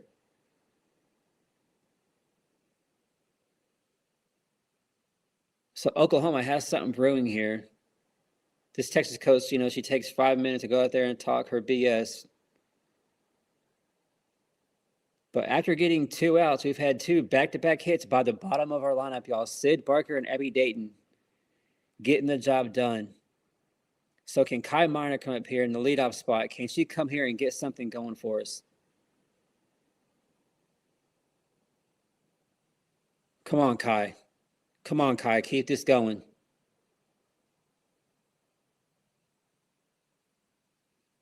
Swing and a miss for strike 1. So Oklahoma now here with runners at the corners, 2 outs, down 3-1 here in the top of the 4th inning. After getting 2 outs, OU's had back-to-back hits. Ball is going to go foul down the left field line. So quickly, Kai's in an 0-2 count, y'all. Dang. Yeah, Reginald, man. Tegan Kavan. Whew. Come on, Kai.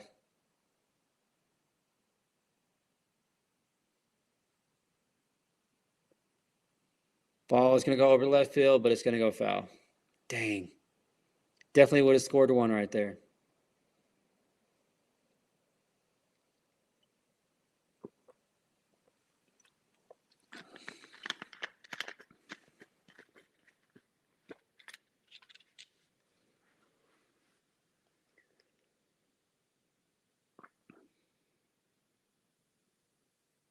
Douglas, I'd be worried too. Ball goes past third. There we go. Mistake by the Texas infield defense. Ball gets past, it gets under the glove.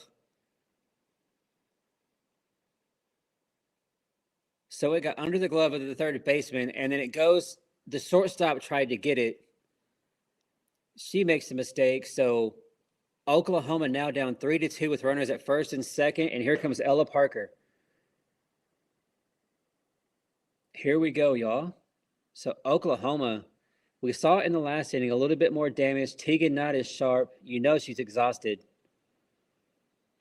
Oklahoma is now really starting to get to Teagan a little bit here. So after 2 outs, we've done some damage, y'all. But can Ella Parker really, really, really make us pay right here? Really make Texas pay for this? Ball one.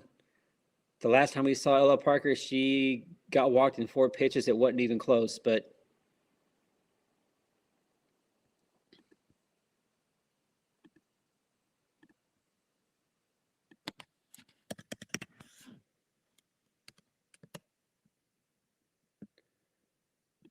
so Oklahoma here, y'all, slowly trying to get back in this game. Hit by hit right here, so.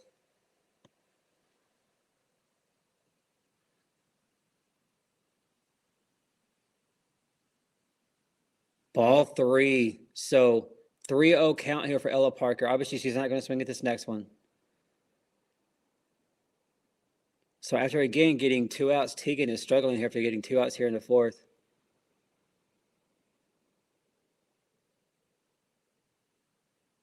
Ball 4. So Ella Parker, they're not pitching Ella Parker no more at all. It's not even close. So bases loaded for Kendall Wells. Last night, Kendall Wells hit the home run that changed the whole game. Could the same thing happen here? Kendall Wells with a big smile on her face. So you know she loves to be in this situation and this opportunity. She loves it.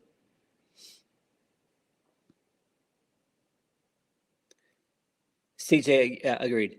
Intentional. Yeah. Slag, you ain't lying. Yeah, Kendall had that massive home run, but against Tegan Kavon, Kendall's had a rough weekend. So how great would it be to see a grand slam right here by Kendall Wells, y'all? But in all seriousness, let's just find a way to get a hit. If we get just a hit, it's going to tie the game. So, are you kidding me? First pitch on a pop out. Kendall, what are we doing? She's been struggling. Kendall, what are you? Oh my God.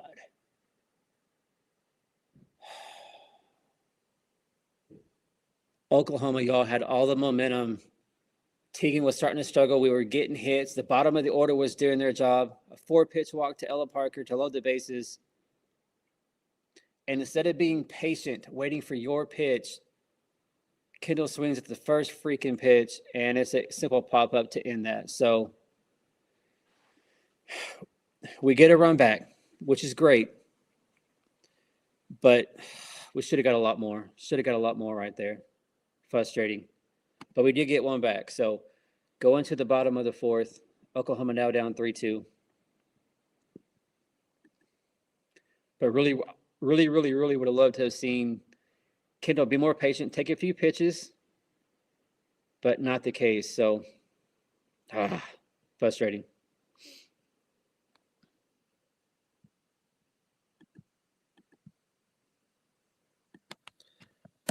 But Oklahoma slowly chipping away at this. So, you know, Texas got up 3-0, but we kept saying, hey, it's early. It's got a long way to go. So, and that's what we're seeing. Teagan's pitch count is getting up there. She threw a ton in game 1. She's up to what I think almost 80 pitches now. So Do I think by the time we get to the end of this game, Tegan's pitching? No, I do not. I think she's going to be just about done here. I think. But we'll see. We'll see. Tegan Cavan's not as sharp, but Kendall Wells with the big mistake up. Turn the TV off. They're interviewing the head clown real quick. What a waste of airtime.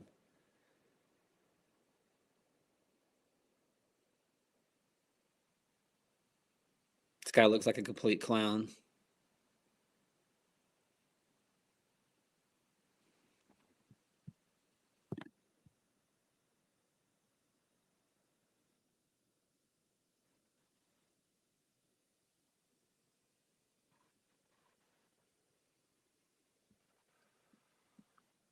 Yeah, I would have loved to have seen more patience by Kendall there. But she's a freshman. I mean, I get it. I like how she was going up with a big smile on her face. Like, she's confident. So I like Kendall's mentality. Like, she's confident. She's sure of herself. But, just got to be more patient right there on that pitch. But OU's in this. I mean, we are right there. So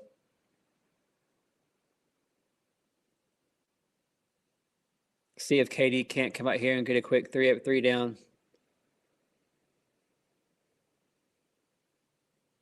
So the 9-1-2 coming up here for Texas. Katie in the circle. So let's see what we can get done here.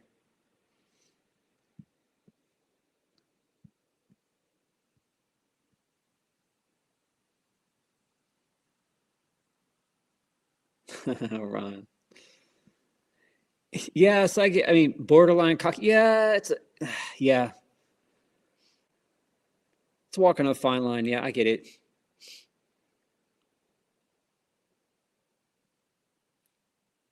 But she should get another opportunity in this game, so we'll see. It's going to be a bunt attempt, but it goes behind the plate. Wells not able to get to it, so an 0-2 count here for KD.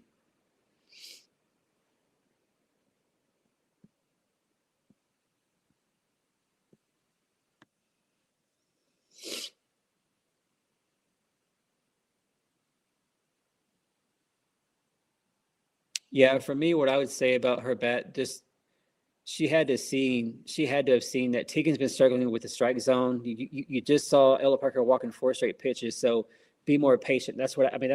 That would be my approach, going to the plate right there. But we'll see. We'll see.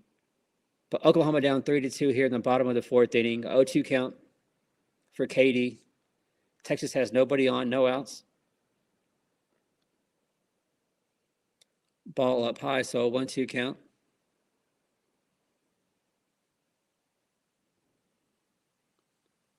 Hope all of you are having a great weekend. It's been a great weekend if you're an OU fan for sure. OU got the series win over Vandy, so that was good to see.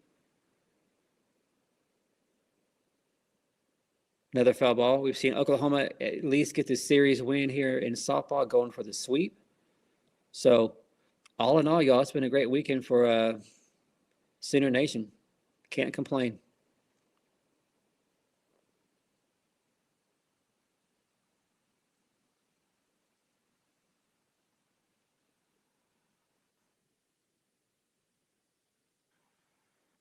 Ball caught by Gabby at short, so out number 1.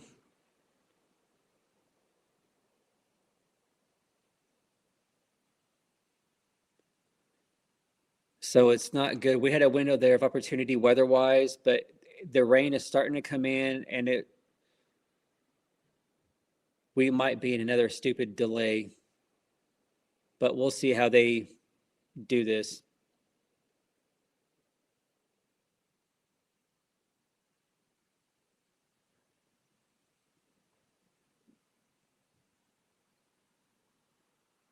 Up high for ball 1. Yeah, y'all, I would be surprised. I would be surprised if Pitt gets another at bat. I don't think you give a chance to Lexi McDaniel, Alyssa Parker. Just give somebody else an opportunity at the plate. The bunt right out in front of the plate. Oh, and it's a bad throw by Kendall Wells. Oh, big mistake by Kendall Wells. A wild throw goes all the way out to the outfield there in right field. So that Texas hitter gets all the way to second base. So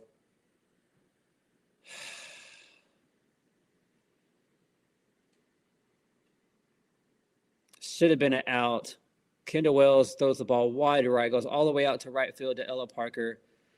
So Texas now, after a mistake by Kendall Wells, has a runner at second base. So, and here comes Katie Stewart. Patty Gasso is out pointing at something.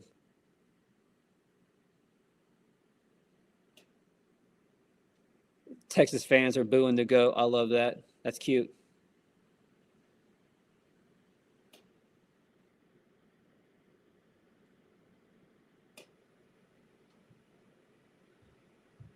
Yeah, that's the only challenge that it could be. You have the safety bag, and Patty is arguing that she was right in the baseline and didn't go towards the safety bag, so that would be interference. Patty's going to challenge it. Wow. So I don't know. I have no idea what they're going to call here. Your guess is as good as mine. But with that safety bag, you're supposed to run, be on the outside and go towards that bag. So Patty Gasso going with a challenge of interference. I mean, might as well use our challenges, right?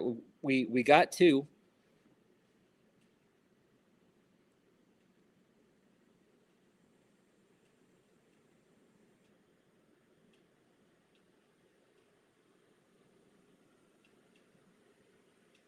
Yeah, so they're showing the replay. She's going right down the line. She did not go to the safety bag like you're supposed to.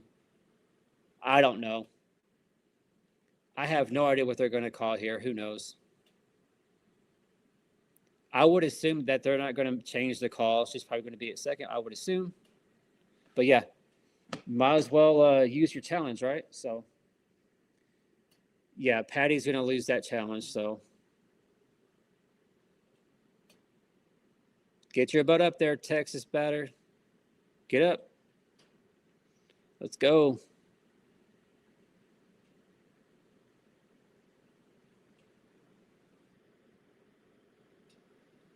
Let's see if Katie can find a way to get out of this. But the Texas fans are booing. Here comes Patty Gasso with a pitching change.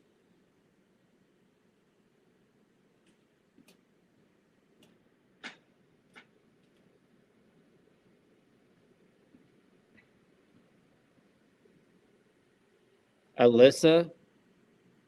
Oh, wow. Berkeley's decay is coming in.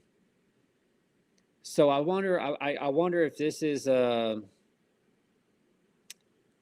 don't want to say Patty waving the white flag, but man, why wouldn't you go with Alyssa Parker? Why wouldn't you go with Molly Wichenio? Ooh, so Berkeley's Zakai, the freshman, coming in. Wow. Wow. So Slaggy, you like this move? Okay. I mean, talk about getting a big opportunity as a true freshman. Holy cow. So the freshman Berkeley Zakai coming in off the pitching change with Texas up 3-2. Oh, you're looking to sweep Texas here. So Patty going with a freshman going up against Katie Stewart, the best hitter for Texas. Wow.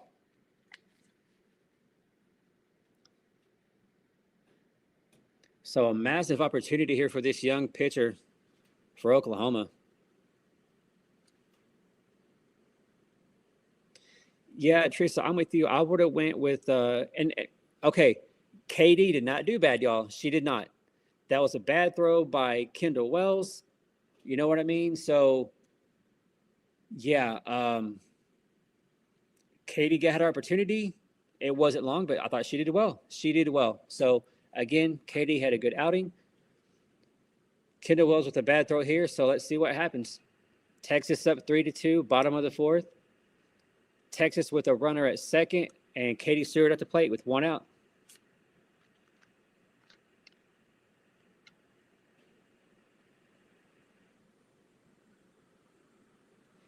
Douglas, yeah, I kind of wonder now if at this point They know that they've won the series, but it's 3-2. You know what I mean? Like it ain't like it's 4-0 or 8-1, and you're getting beat pretty bad. Like this is a one-run game. So that's why I personally kind of question this. Like, what are we doing? You're down. It's just one run. And Tegan Kavan is starting to struggle. But again, we can sit here and question these calls, but Patty is the GOAT. So we'll see what happens here.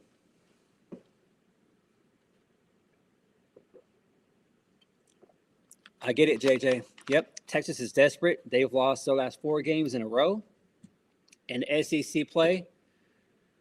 So they're going to say that ball hit hitter. So now, you know what? That's not the worst thing. It's not. Now you have double play in motion. That was Katie Stewart. That was their best hitter. It's not the worst thing. I don't mind that really.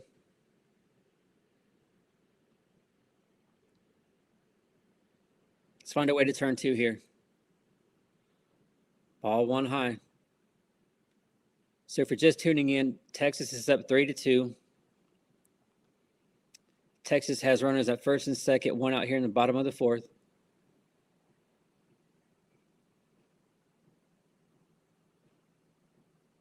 Off speed goes high, so 2-0 count. Yeah, nobody had today's pitchers so far in Game 3 against Texas as Sydney Berzon, KD, and Berkeley Zakai. Nobody had that one.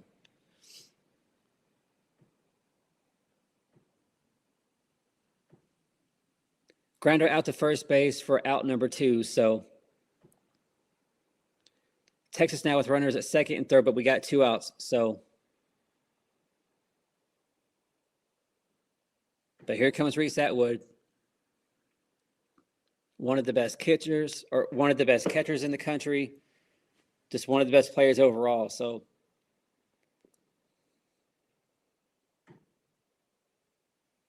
oh, good pitch.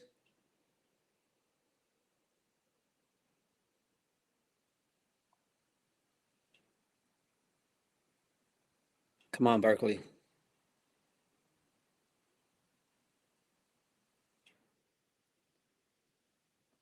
0-2 count here against Reese Atwood. For this true freshman, to this point, she was doing her job, y'all. Come on, Berkeley.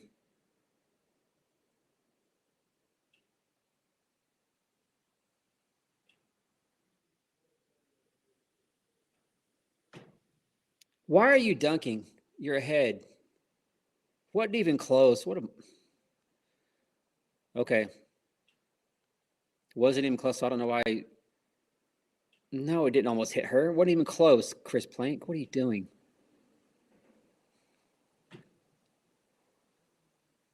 Oh! Swing and a miss. Look at that. So again, this is why we don't really need to be questioning Patty Gasso. Who saw that coming, y'all? Wow. Another true freshman for Oklahoma comes up big in Austin, Texas. Wow. Very, very, very impressive, y'all.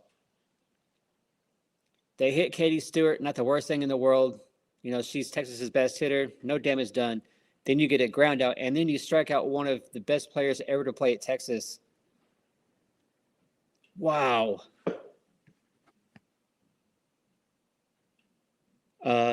Douglas Reginald, right? Blood pressure and our nerves are a little bit up here, a little bit, right? But when you're playing Texas, that's to be expected. No matter what sport it is, it's always a little bit extra. Always a little bit of extra in those games. So,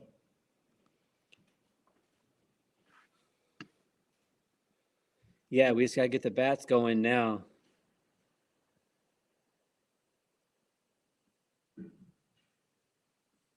Yeah, great job, Berkeley Zakai. Very, very impressive. So this pitching staff for Oklahoma moving forward for years to come is going to be, it has to be the best staff. Has to be. From top to bottom, the best staff. And the greatest thing is that we're, if you take out Sid Burzon and Kirsten Dill, everybody else is either a sophomore or younger at this point for this year. So this pitching staff is only going to get better, better, and better. Incredible. Incredible.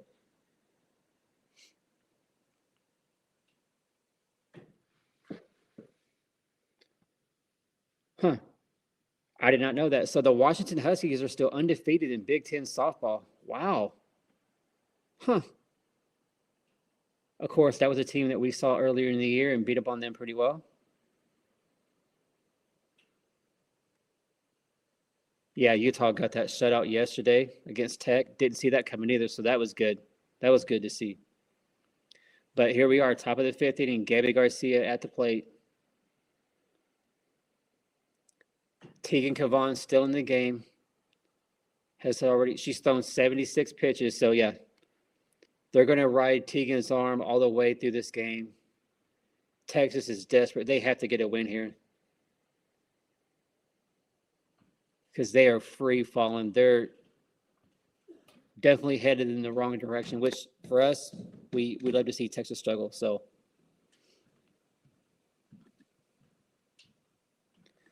let me change the scoreboard real quick.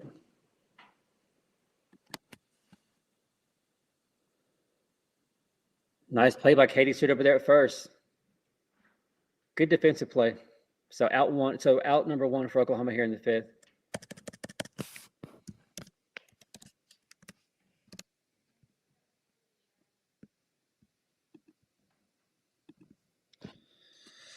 All right, y'all. So kind of like last night, we got a one-ring game right here. It's close.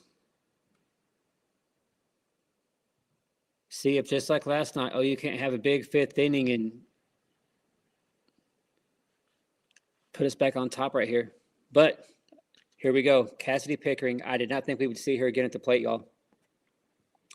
Really surprised that Patty is not letting somebody else get a chance here, but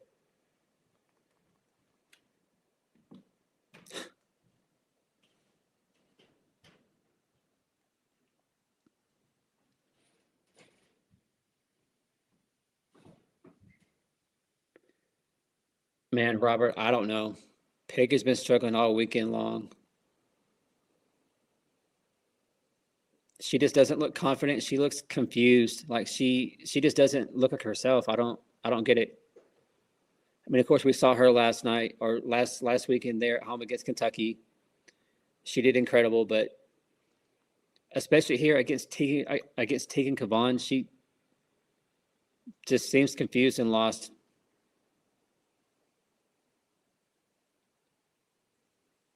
That's a bang bang play. That was deep in the hole to second base. For most of the OU offense, had that been anybody else, they would have easily been safe. But Cassidy Pickering, not one of the fastest runners, and thrown out on a bang bang play. Hits a bouncer out to second. Oh man, that was so close. But oh yeah, she was out. Barely, but she was out. So 2 outs now here for Oklahoma in the fifth inning.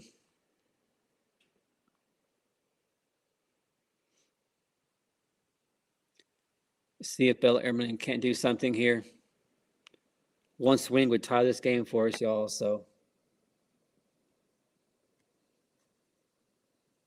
a little bit, JJ. A little bit, yeah.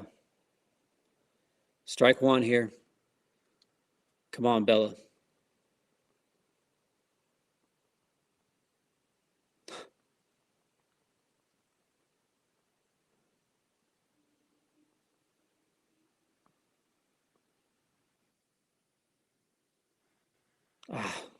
Foul ball again. So a 1-2 count here for Bella Ehrman. Oklahoma down 3-2 in the bottom or the top of the fifth. From what Plankton just said, the weather is coming in and it'll probably be raining in Austin pretty good by 3 p.m. So we'll see. Maybe it'll hold off just enough to get this game completed. So ball two, not even close.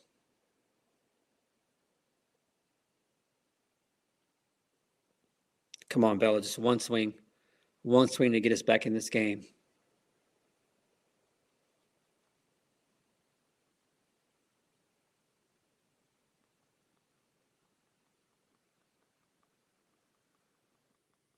Swing and a miss for a strikeout. Made Bella look silly.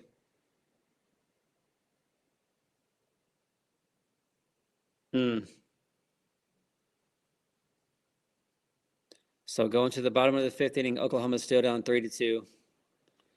That was a quick, quiet inning for the OU offense. So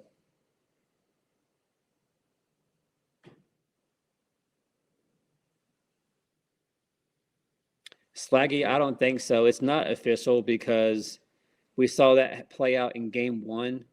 We had multiple rainouts, and that was all being said, well, it's the fifth inning, the game's complete. Now, I feel like if this was a, first of the year, first of the month game against some random school that meant nothing, then yeah, they would probably call it. But in this scenario, with what's on the line, a conference game, like we saw on Friday night with the 2 delays, it took forever to get that game one in. They're going to finish this game somehow, some way. I think. I don't know how they wouldn't finish it, even if they have to go in and wait. So, because that's what I was thinking too. Hey, it's raining. Let's just call the game. But because that's whenever OU was up 3-0. But nope, they had us go for multiple delays. That was over a 4-hour stream because of all the weather delays in that. So, yeah, I think just with this situation, there's no way that they're not going to finish this because of what's at stake. And in a 3-2 game, it's not like it's 7-0, I guess, or I don't know. But yeah, to this point, Texas had that one big hit it was a 3-run home run, but really since then, Texas has got some lucky hits, but to this point, though, man, what a game. What a game, right? It always is when it's OU Texas, no matter the sport. So our blood pressure and stress level is going to be up to here until the final out is done and over with.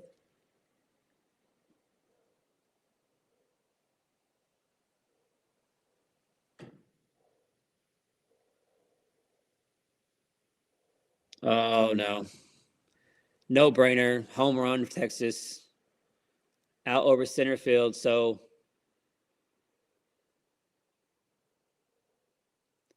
Texas now at 4-2. So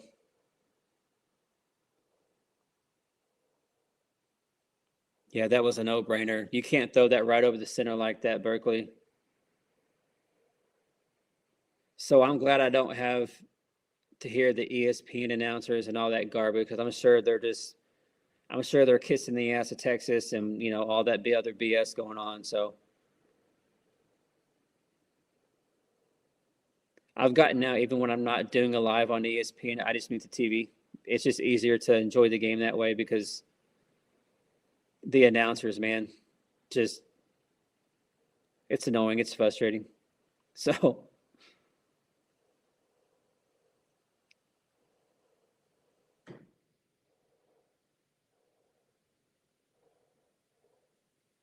But Texas here, Texas super desperate. They're in a free fall. Lost 4 in a row in the SEC. They're trying to find a way to salvage something out of this series. So a 1-1 count here, but let's see what Berkeley does. Hey, you throw a bad pitch over the middle. Texas makes you pay. How are you going to respond? So see what Berkeley does here. How is she going to respond? Oh, that was a good pitch. 1-2.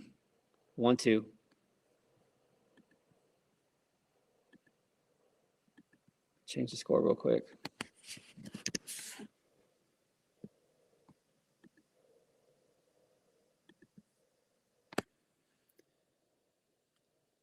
Golly, that's good off-speed pitch, but a little outside.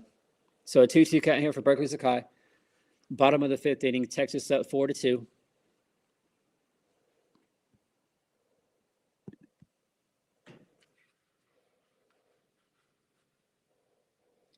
Good defensive play by Berkeley. Bounce back to her. for out number 1. Yeah, that was a great snag.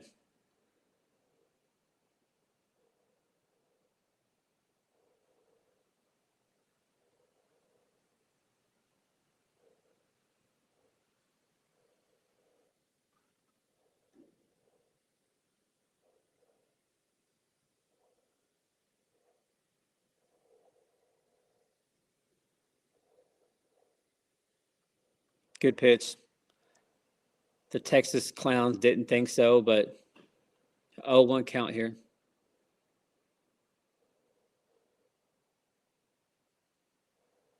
Oh, good pitch. This hitter wants none of this off speed from Berkeley. She's deadly with that pitch, y'all. So 0-2 right here. ESPN continues after having to show the head clown of Michael White on TV. Nobody cares. Nobody cares about him. Back to Berkeley again for out number 2. So,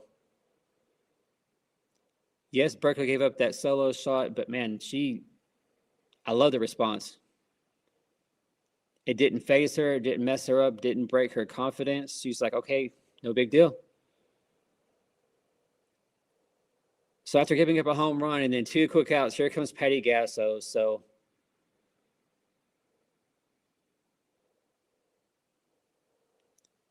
Patty's going to make a change here.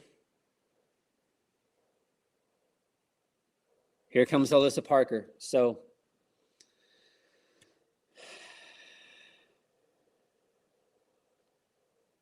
I mean, I like what I saw from Berkeley Zakai, y'all. Yeah, she gave up that 1 pitch, but I like how she responded, getting 2 quick outs there in Austin, Texas. So, yeah, Patty,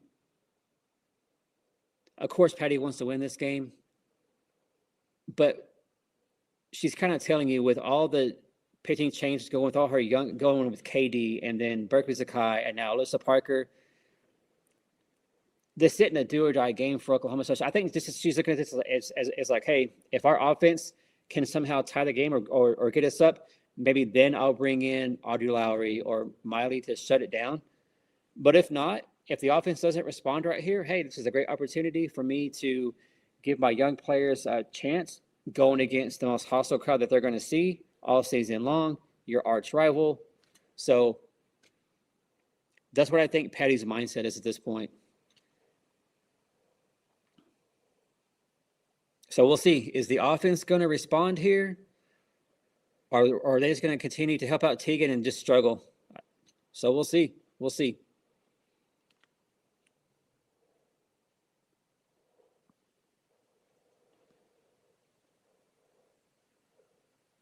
But an opportunity here for another freshman to get some good action, get some great experience here. They're showing the conference standings. Of course, Oklahoma's up 2 games over Bama in the conference record. OU comes in 13-1.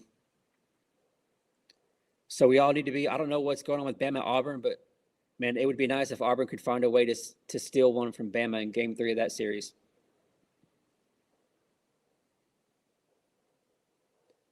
And so for y'all kind of wondering after today, Oklahoma is scheduled to play Oklahoma State in Bedlam on Wednesday.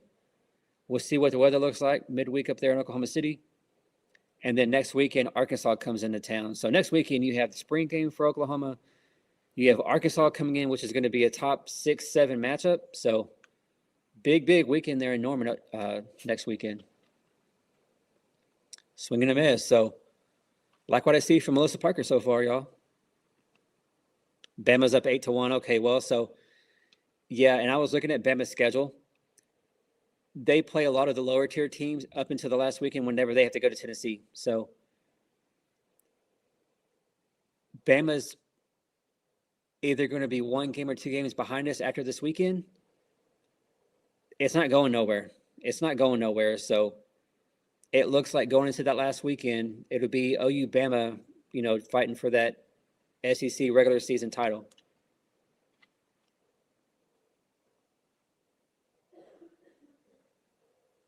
I mean, Oklahoma has Arkansas, and then they have Arkansas at home. They have Georgia at home that next weekend, which I'll be out of town for that one. I'm going to be in Florida that weekend, the weekend of the Georgia series. So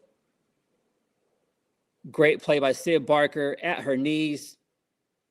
She's safe. Ooh, That was an amazing play, y'all, by Sid Barker at third. A diving stop, throws the ball from her knees over to first. I thought she had her. Man, that was really, really close. No, she was safe. But man, heck of a play right there by Sid Barker at third.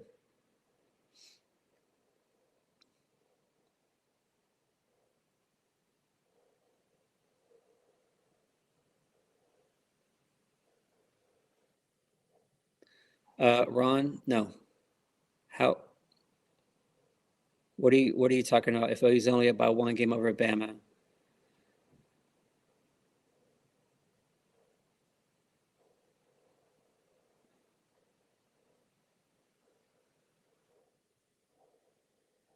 she does. Yeah, Sid Barker was kind of a liability offensively there for a good long time, but man, she's come on as of late, which is what we want. So now we're kind of wanting to see the same thing from Cassidy Pickering. You got to get out of this slump. Oh, that was a beautiful pitch. That is so, man, 45 miles an hour, y'all. 45. That is so nasty. Here's what I found.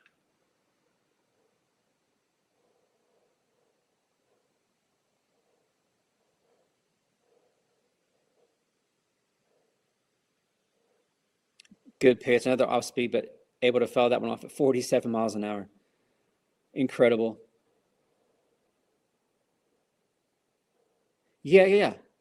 That's what yeah. Bama has a really easy schedule up to that last weekend. They have to go to Tennessee, so I think all. Now this is my opinion, and I think I'm wrong. At the beginning of the season, I said OU would go 20-4 in conference. Let's say we lose this one, so we're sitting at 2 losses. We would have to lose 2 more between Arkansas, Georgia, and A&M. It does. It goes foul. Whew, that was close. So, in my opinion, just the way things are playing and looking, I think we sweep. I think we sweep Georgia. Y'all, Georgia lost to Missouri over the weekend. Are you kidding me? I think we sweep Georgia. I think we sweep Arkansas. I think we sweep A&M. That's what I think. I think that's what's going to happen. So, I think after this Texas game, I don't think we lose another conference game. I don't. That's just me. I don't think we lose another game.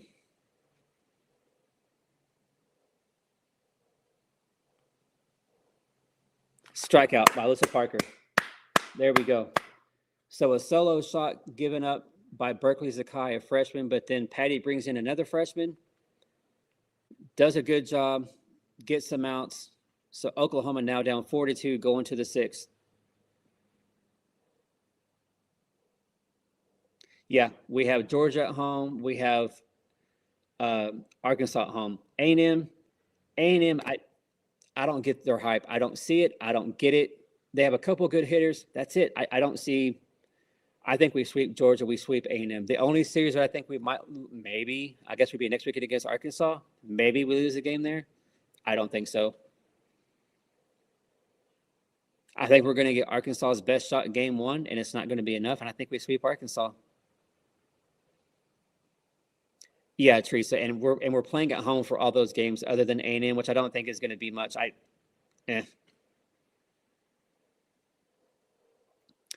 But even if we're up a game or two, I would love to see Tennessee win that series against Bama. Bama's going to be. It would be what? Bama's going to be 18-3 going into that last weekend SEC wise. So even if we don't get this one here, we're going to be sitting at 13-2. So after this, we would be a game up on Bama, and then 2 on like Florida, and man, after Bama, it's just a big logjam mess standing wise. So Robert agreed. Yeah, if we somehow win this game here, yeah, we'll get another regular season title for the SEC. So, but hey, like we've said, NFL, I would like that too. Pick struggling. Why not give AP a chance? Absolutely.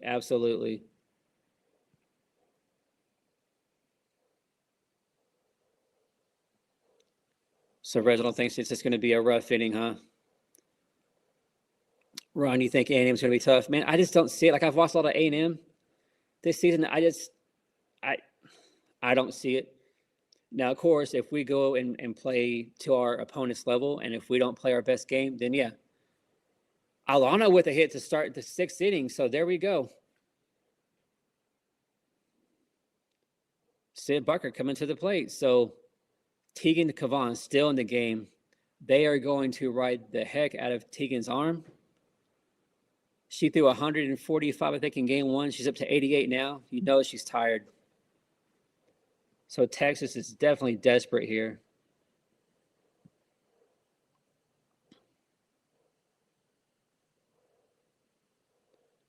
Oh, wow. So a mistake by Reese Atwood. It gets past her. So Alana already up to second base. So quickly, Oklahoma with the opportunity here. So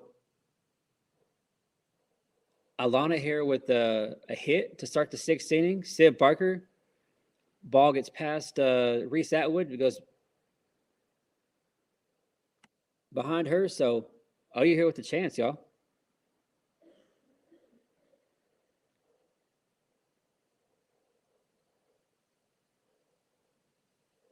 Let's go. What are we doing, Blue?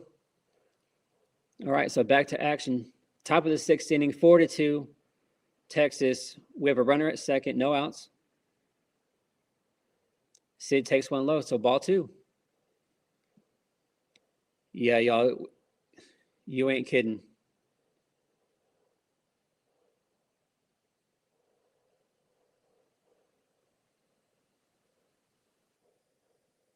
Yeah, the weather is now going to be a factor here, so this might be, ball 3.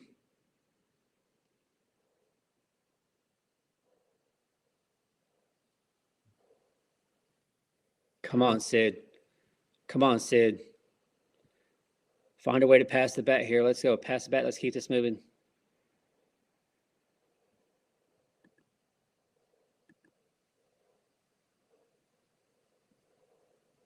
Should have been ball 4. Umpire called a strike, so.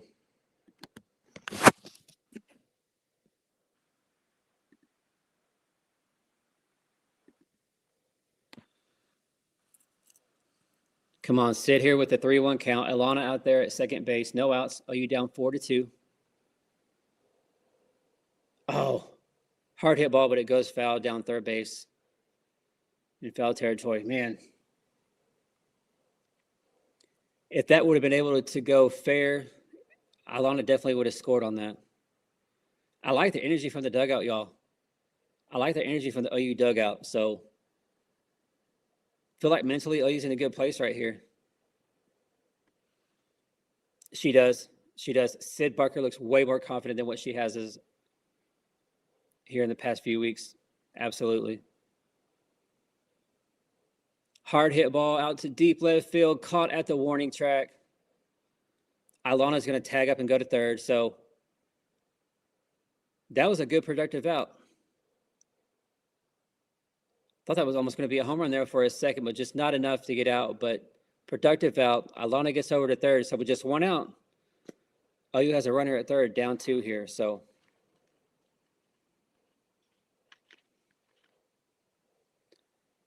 like we're losing, but we're giving ourselves opportunities here in the last inning. We had bases loaded, couldn't finish the deal. Here we have a runner on third, so it's going to be hit deep. It's going to be an RBI. So out number 2, but Abby Dayton with a sac fly. So OU gets another run. So OU down 4-3 now.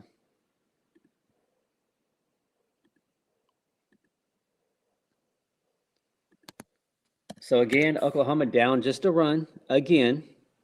They've been losing the whole game. Never have had a lead. OU back to the top of their lineup.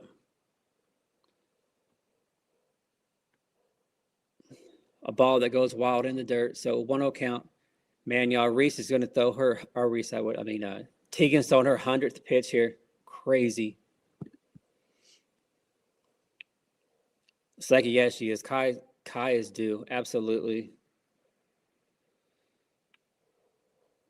There you go. Ball two. Don't be swinging at that crap. Be smart. Be patient.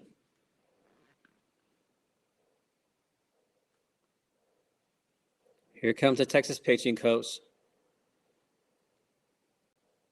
Hurry up, clown.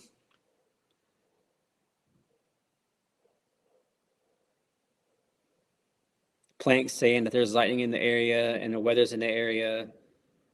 So, as expected, Texas is going to do whatever they can, like in game one, to try to delay crap and get into a rain delay. And we know how this story is, how this story goes. So,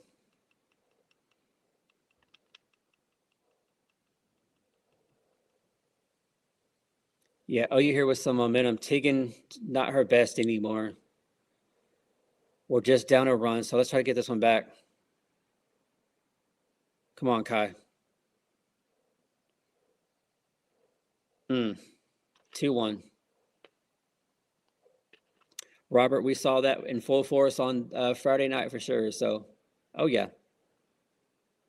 Texas knows that the momentum is in OU's favor. They can see it. They can feel it. Ball three, not even remotely close. Come on, OU. Make them pay right here.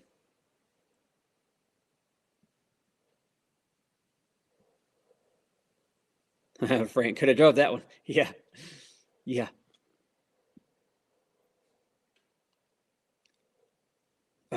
Line drive hit out to center field. Hard hit ball, but right out to center field.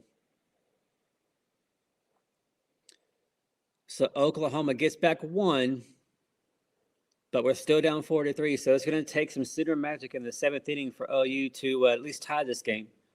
Weather is coming in, so we're going to see how these last few moments of this game play out. But OU continues to fight and try to stay in this game. So going to the bottom of the sixth, Texas up 4-3.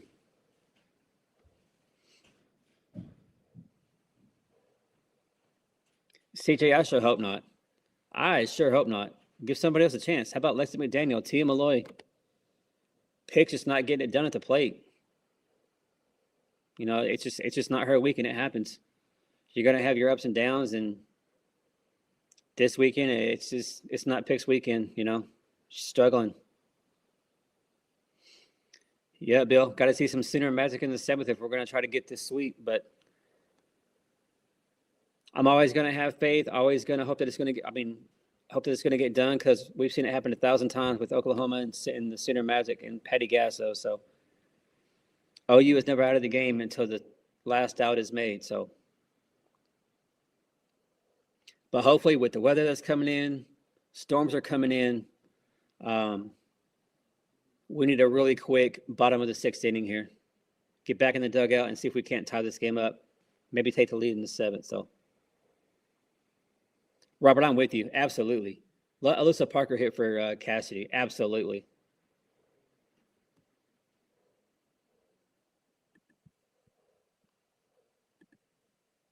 Change the scoreboard real quick.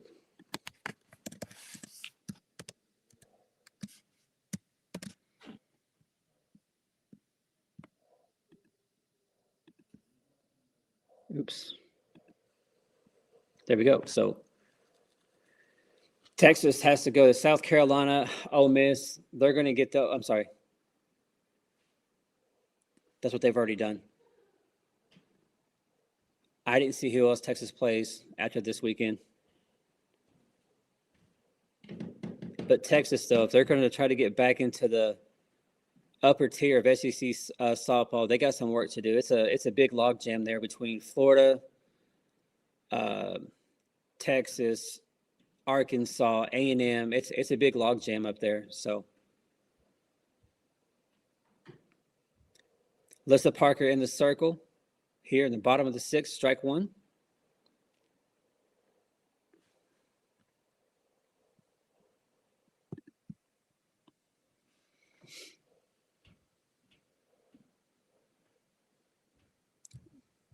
Hit out to Ilana over to first for out number one. So Parker making quick work here. I like it. Let's get back in the dugout and try to get some center magic in the 7th. Yeah, it's like we quick work so we can get back in the dugout. Feel like we have the momentum, but with the weather coming in, I don't want to have, because this happened the other night too. We went to a rain delay and we were in the bottom of the 7th inning, so that was very frustrating. So really want to get this game in before the weather becomes an issue, because I feel like once the rain gets in here and it starts, the rest of the day is going to be wiped out. So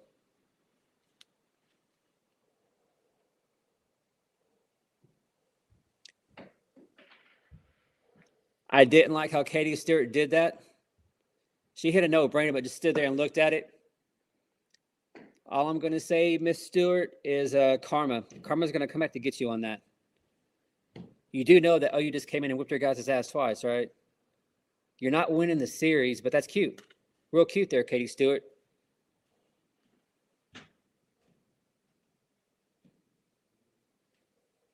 Real cute. I like how she just stood there and posed. That's real cute. Real cute. But you know you lost the series, right? Okay. Texas clowns. Karma is going to get her. Karma is going to come back to hurt her. Watch.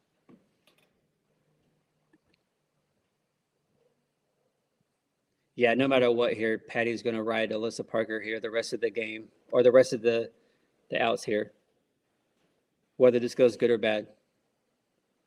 I just hope that we get the opportunity to try to come back and tie the game or take the lead. Hopefully it's going to take Texas getting 21 outs, for us to beat us, and weather doesn't come into be some kind of delay here. Patty coming out real quick.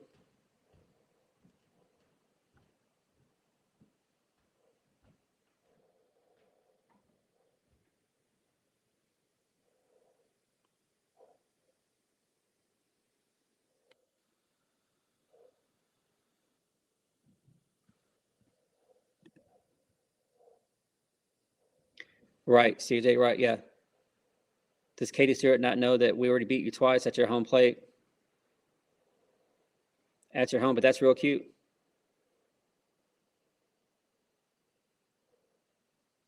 But also in the past history,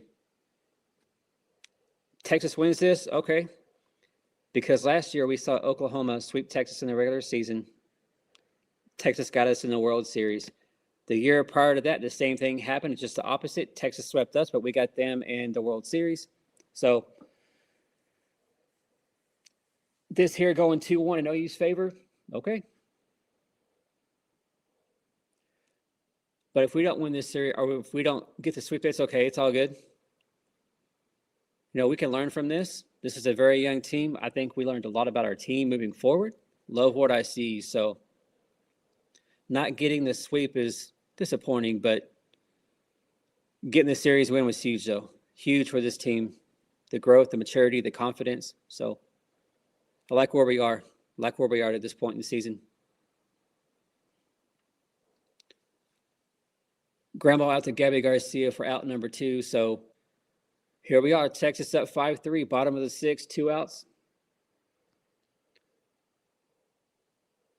Hopefully AP is able to get a quick out right here so we can get back in the dugout and give ourselves a chance, y'all. Give ourselves a chance to come back in this game. Yeah, Slaggy, ESPN, and all their nonsense, man. I've gotten to where I don't even, if I watch a game live with softball like this, I mute it. I don't care for the announcers. Don't care for it. They're all sick and tired of OU winning all the time, and that's cool. Let the haters hate, but last year they got their wish. But yeah, I've gotten to where I can't watch a game anymore with the announcers on ESPN. Can't do it.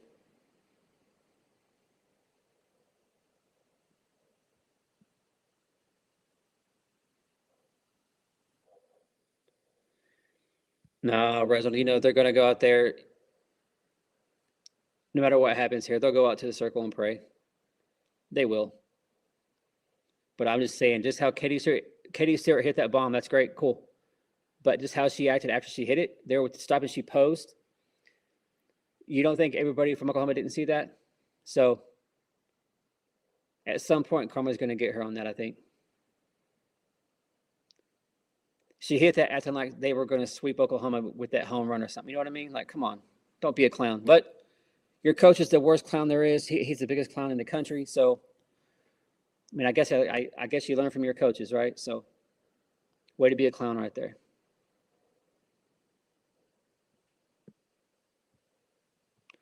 Yeah, Reginald, this game we could be ahead. We should, yeah. Oh, you can't say that they didn't have their chance because we had bases loaded, couldn't get the job done.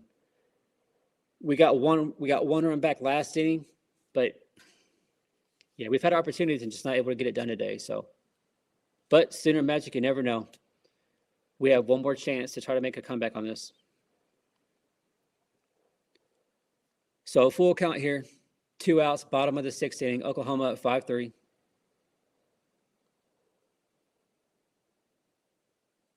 For just tuning in, Oklahoma won the first 2 games here in Austin. They've won the series. They're going for the sweep. Texas desperate, doing anything they possibly can to try to salvage a game right here, make themselves feel better. A hard hit ball, outside Lana for out number 3. So we saw 3 ground outs, but one of those were hit. We saw 3 ground outs, but we did see that 1 home run hit by Katie Stewart. So Oklahoma has 3 outs left to go. We'll see if they can't pull some Sooner magic here. So going to the top of the 7th, Oklahoma is down 2.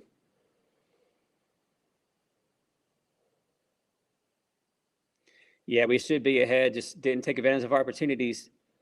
You know, like Teagan was struggling, had just threw like 10 out of 12 pitches were balls, and Kendall swings at the first pitch, and then yeah.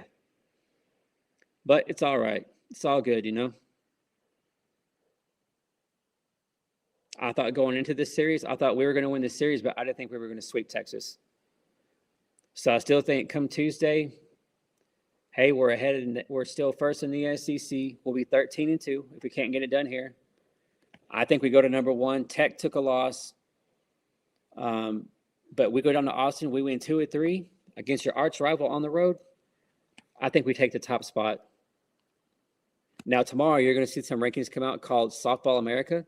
It's going to be a laugh. It's going to be a comedy show. They're going to have Bama at 1, and they're probably going to drop Oklahoma down because we won this series, but we lost the game. They love to hate on Oklahoma. So the real rankings are going to come out on Tuesday. Your ESPN rankings, all the rankings that really matter, and I think that's where you're going to see OU at number 1. So I think Oklahoma looks good. You know, we have Bedlam on Wednesday. Oklahoma State is really, really, really down. They're not the same Oklahoma. They're not the same program that they were a couple of years ago. So, and then we have Arkansas coming into town. So I'll be excited for that series next weekend.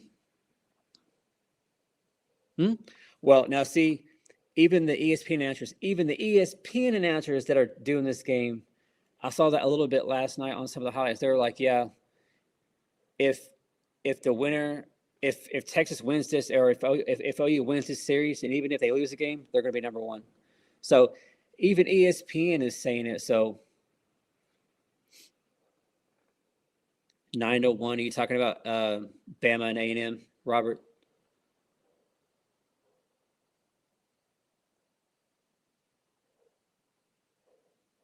Really good pitch. Yeah, that was a really good pitch here by Tegan Kavan right down the middle. He calls the ball. I have no idea anymore. I have no idea what the umpire is doing. It's been confusing all weekend. I have no idea anymore. Expect the unexpected when it comes to SEC umpiring crews, y'all. You just never know. Never know what you're going to get. Ella Parker here with a 2-1 count. Oklahoma down 5-3. Looking for some Sooner magic here in the 7th. So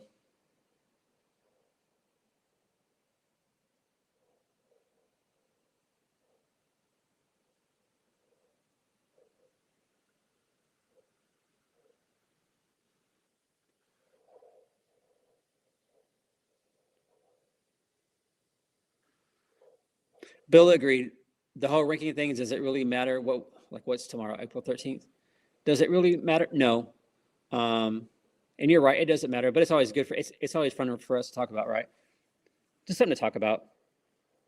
More and more and more, we're going to be talking about RPI. You know, where if Oklahoma takes care of their business the rest of the way, right now we're sitting at like the 8, but our schedule's so backloaded, so we're going to start to jump up the RPI. So we'll see. Get in the gap. Get in the gap. There we go. Ella Parker is going to get a double. Ella Parker with a double to lead off the 7th inning. So again, y'all, we have an opportunity again to tie the game. So we have a chance, right? And that's all we can do is, hey, we have a chance now. Can we get it done? I don't know. We'll see. But here comes Kendall Wells. Kendall Wells hit 31 last night. It wasn't Tegan Kavan. How great would it be, y'all, if the softball gods have Kendall Wells hitting a home run against Tegan Kavan to tie the game, going for the sweep of Texas? Tegan Kavan has had her way with this freshman, Kendall Wells. Kendall Wells has, 3 or 4 strikeouts against her? How great would this be? Come on, Kendall. Come on, Kendall.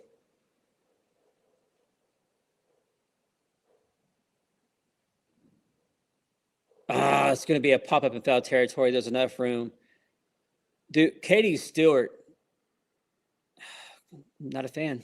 Not a fan.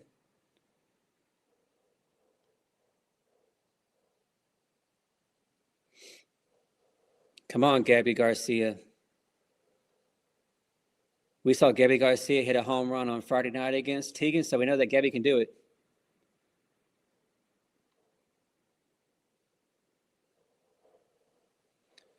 Big swing and a miss for strike 1. So if you're just checking in, Texas up 5-3.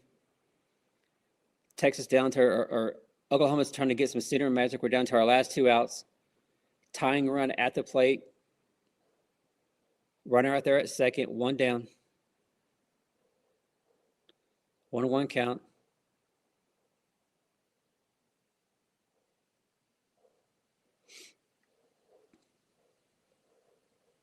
Come on, Gabby.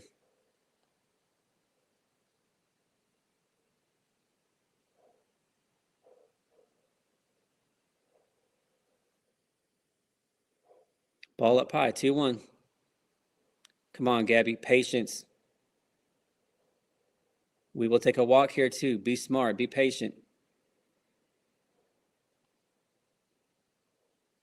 Come on, Gabby.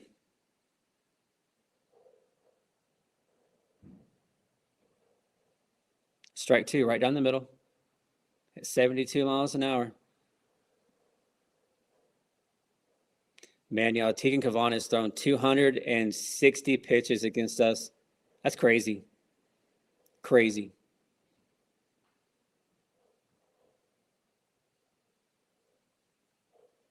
Ball 3 up high. So a full count. Oklahoma down 2. Top of the 7th. 1 out. Runner at second.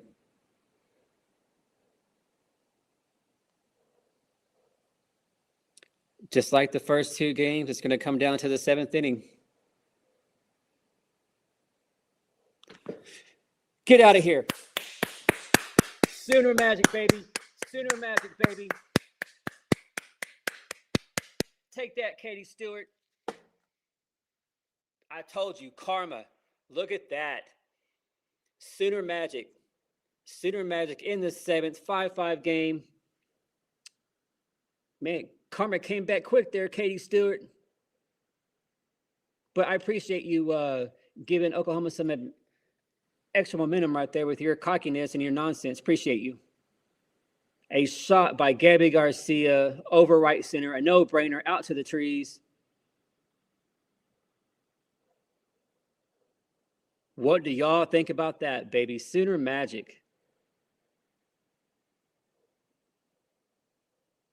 All right, so Patty not going with the switch, y'all.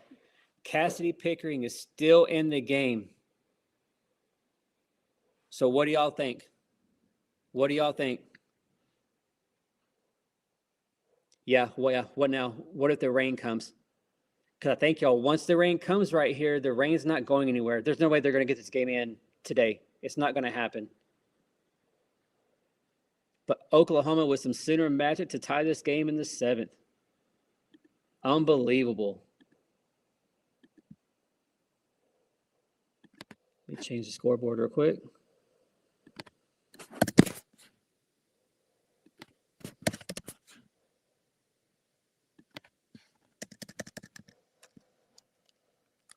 Pick fouls that one off. So now one ball, 2 strikes.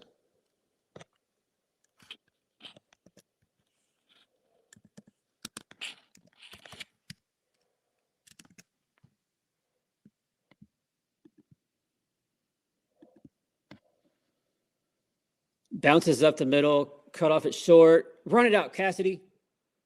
That's going to be a challenge. That's an easy challenge. She's safe. Challenge it, yeah. That's a bad call. She's safe. It wasn't close. Pick is safe.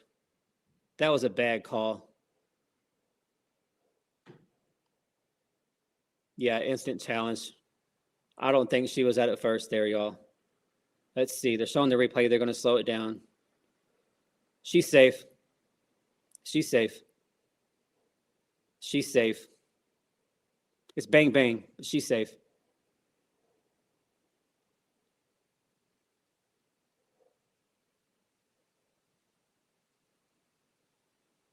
She did. She's safe.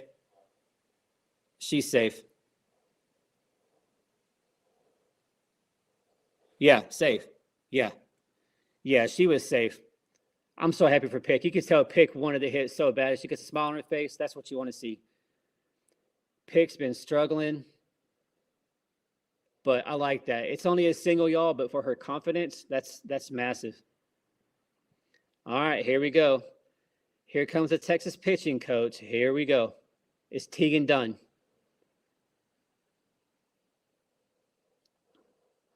Is this a little bit of hey, we're going to stall? All the momentum is in OU's favor.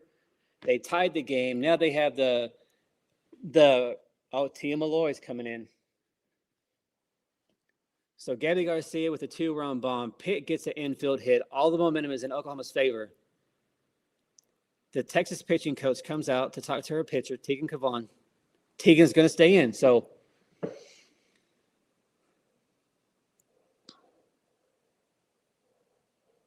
yeah, Reginald, that was a horrible call by that umpire. That was obviously she was safe.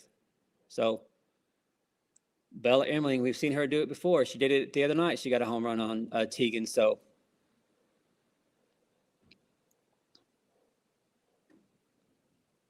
oh, they are begging for it to rain. Bill, absolutely, they are begging for it to rain. You know they are. They can't wait. But if somehow, some way we get a lead here, 6-5, 7-5, whatever it is, then what happens? You know what I mean? Yeah, Texas is praying for it to start raining. That was a good pitch. I don't know how that wasn't a strike, but umpire calls it a ball. So, again, like it has been all weekend, I have no idea anymore with these umpires. What's a ball? What's a strike? I have no clue, y'all. No clue.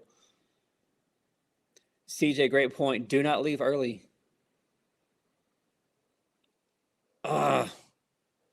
Bella Airman gets the ball deep out to left field, but it's caught. So out number 2. So Tia Malloy at first base, pinch runner. So Patty putting a lot of speed out there on the bases. But Gabby Garcia, the hero right here, able to tie the game in the 7th. Here comes Ilana at the plate. Now she's had a couple hits today. Or one. Her last at bat. So let's see if she can't do it again. Ball 1, not even close.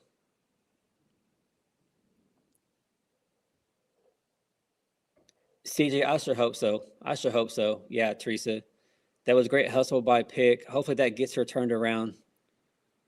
Because you could see it on her face. She was so happy. She was so happy just to get a single. You could see it. She needed that for her confidence.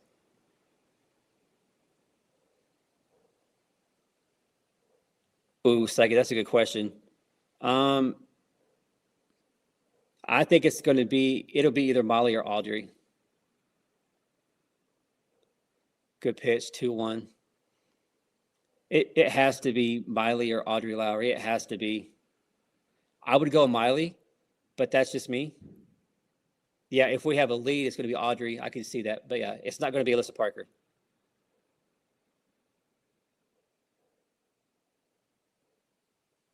Strike 2. Come on, Alana. That was a good pitch. Come on now. Find a way here. Pass the bat. Let's get us going. Let's get a lead here.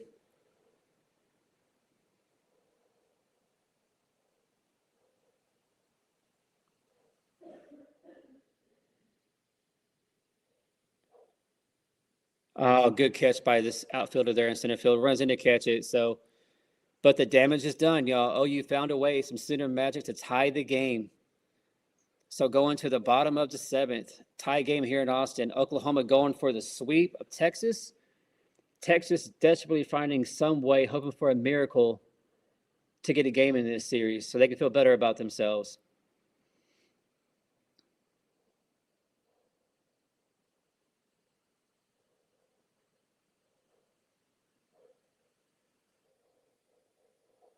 What a game, y'all. What a series. Stress level, our blood pressure is just, man, crazy.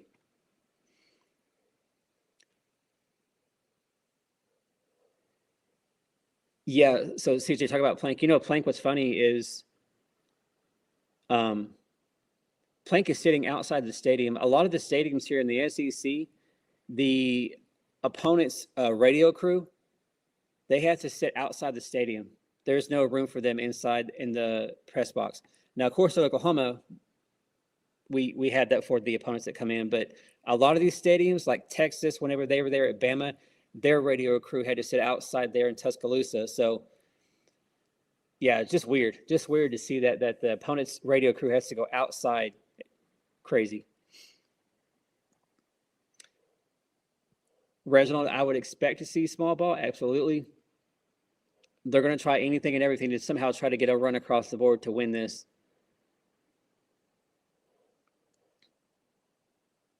But what a game, y'all. What a game. Crazy, crazy, crazy. That's right. Never quit. That's why I always say until Texas gets that very last out, you can never count out Oklahoma in a game. Never.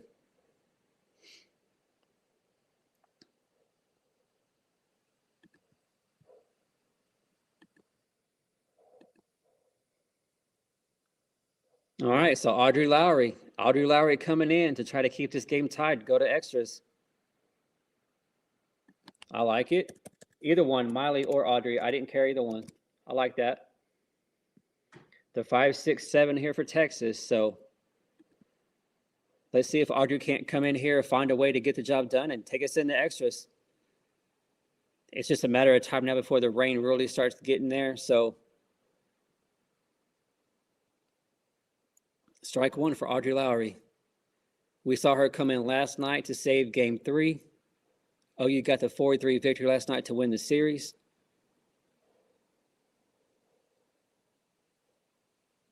Good pitch, but a little outside, so 1-1 count here. If you're just tuning in, Oklahoma found a way, some center magic, to hit a 2-run bomb to tie the game.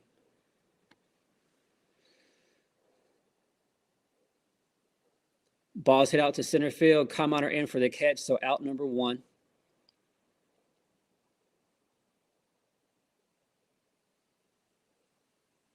Yeah, we do. Yeah, we do.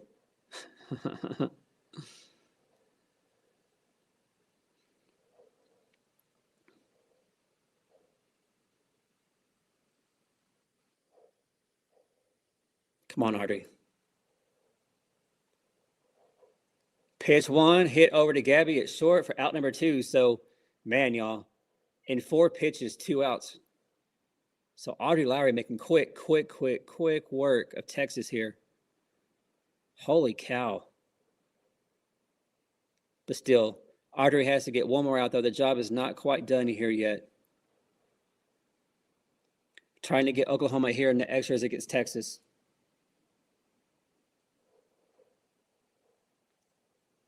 Little low, ball one.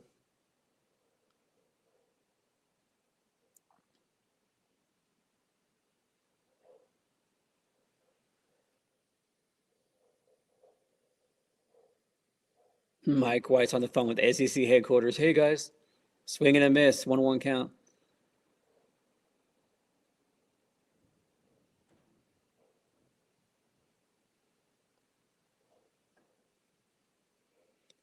Yeah, this is the fifth pitcher. So we've seen the whole pitching staff today for Oklahoma. We've seen every pitcher Oklahoma has except Miley. That's crazy, y'all. Crazy. But whatever it takes to try to get the sweep of Texas.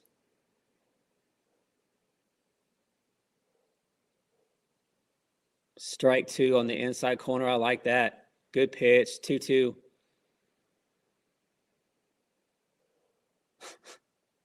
Not one-eyed Willie. How in the heck did we get to the Goonies in this chat, y'all? How do we go from Center Magic to the Goonies? Crazy. You guys have the best conversations in here, man. The best conversations. Never know what's going to be brought up in these conversations with y'all.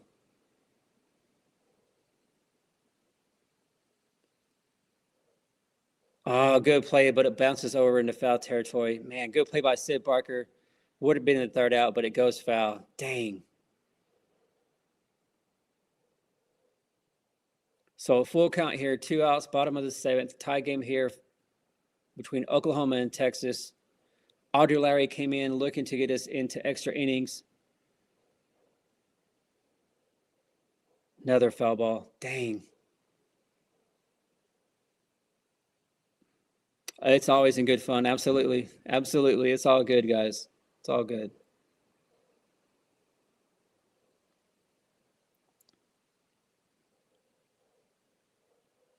Come on, Artie. Finish the deal here. Hit to left field. A jump, but out number 3 by Abby Dayton. So Audrey Larry comes in the bottom of the seventh in a tie game, gets the job done. Extra innings. Extra innings here. So we're going to see some more Student Magic here in the 8th.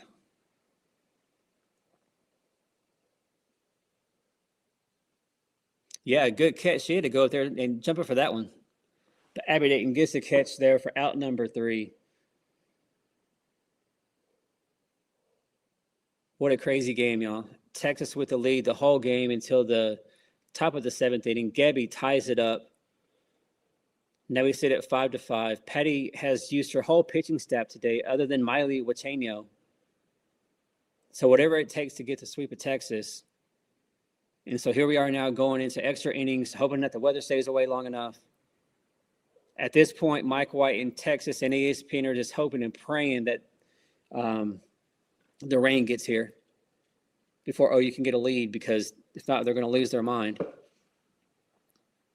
And I think if, in all seriousness, though, if it does start to rain and they stop the game, they're not playing it the rest of today. It's not going to happen. The weather there in the Austin area does not look good at all. So hopefully this is a quick 8th inning, but we get the job done and can win this in extras here and get the sweep of Texas.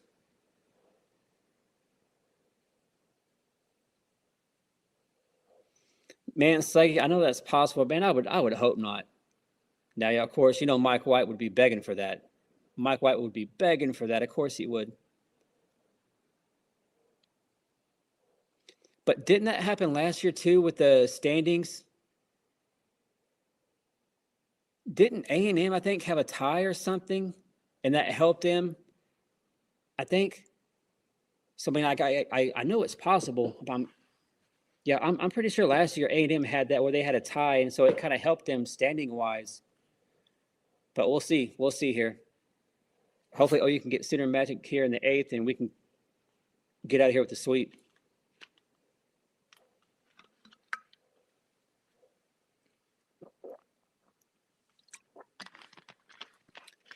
Man, Tegan's still in the game. This is, man.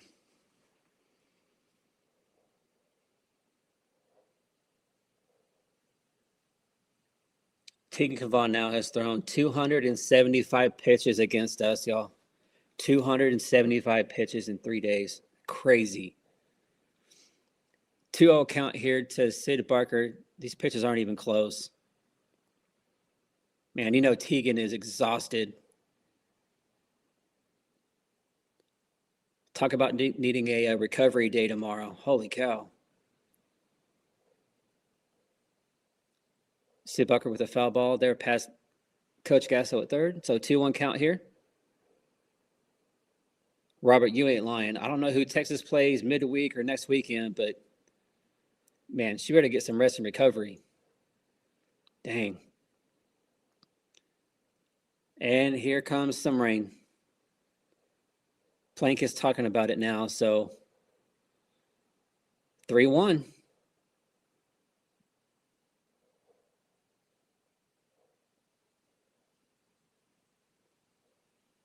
So some of the fans are starting to go and get some protection from some of the rain here. So this is where OU is trying to get a lead here. Ball 4. That was a good pitch. Ball 4. Here comes the rain a little bit. So this is where Texas, ESPN, they're praying, y'all. Hey, let's get this rain somehow. Let's get this rain somehow. So you have the catcher come out, reset with a talk to Tegan Kavan. Here comes Mike White, shocker. We're going to get a pitching change finally, thank God.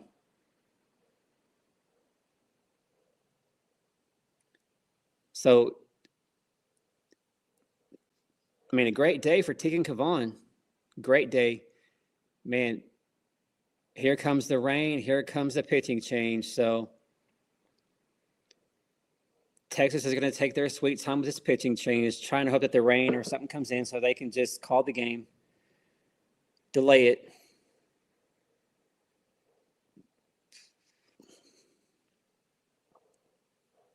But Tegan Kavan, what a pitcher, y'all. What a pitcher. Man, she's really, really good.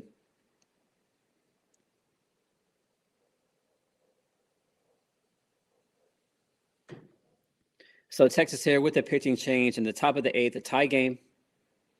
OU found some Sooner magic to tie the game in the 7th.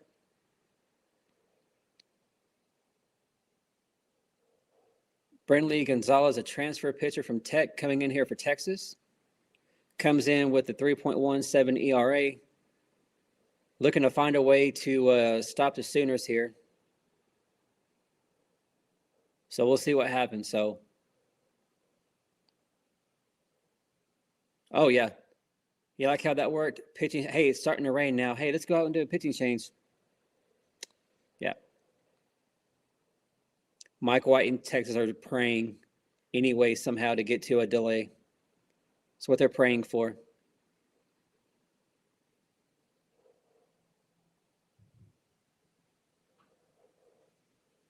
You see that a lot of the fans now went and got ponchos and yeah, man. Weather-wise, if you had tickets to all the games there in Austin this weekend, man, it's kind of crappy, y'all. A horrible night in game 1 with all the rain. Yesterday was okay weather-wise, wasn't bad. It looked like. Today, more weather issues. Man. Oh, bunt. I like that. I like that call, but maybe not able to get the bunt down. Always, Steven. Tuck Texas. Absolutely. Absolutely. Yeah, Bill, she's a great pitcher. Let's go, Abby.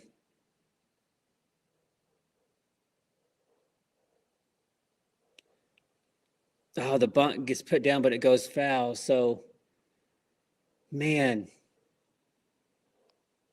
Abby trying to get a productive out here, get the runner over to second. Now Abby's going to have to swing away here and hopefully find a way to get a hit. I mean, she hit a home run earlier, y'all, in the game. So, I mean, Abby, if you want to go ahead and hit a 2-run shot right here, let's go ahead and do that.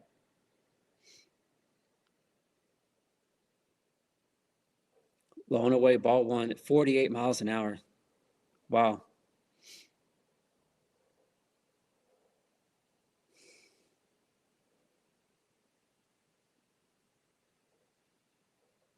Mello agreed. Yep.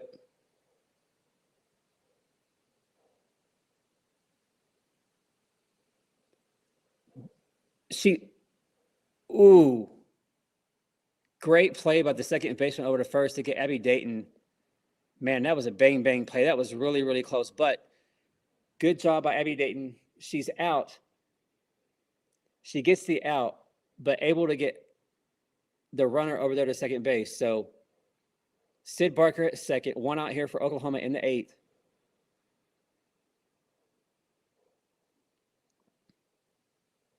Come on, Kai.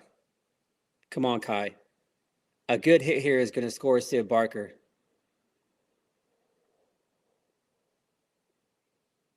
Would love to see a pass ball. Get Berkeley or get Sid Barker over to third. Would love to see a pass ball right here, y'all. Some kind of wild pitch. Yeah, Kai is due here.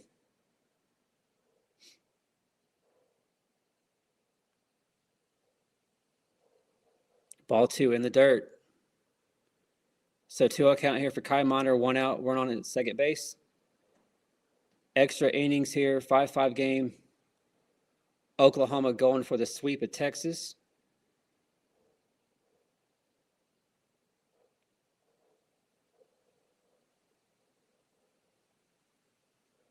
Everett, great point.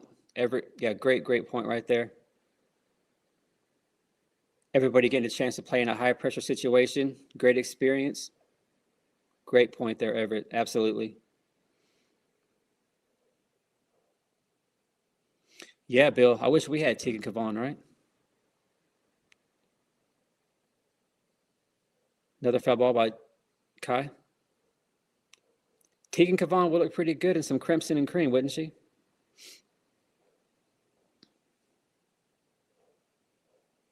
Yeah, Robert. If we can get a hit here, a hit out to the outfield, it's probably going to score Sid here. So come on, Kai.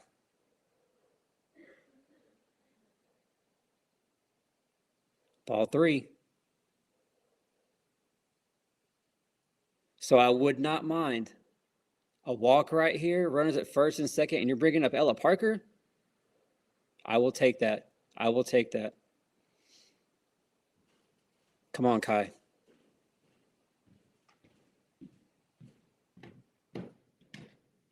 Oh, off the glove of Stewart. It's going to be an error. Go home, go home.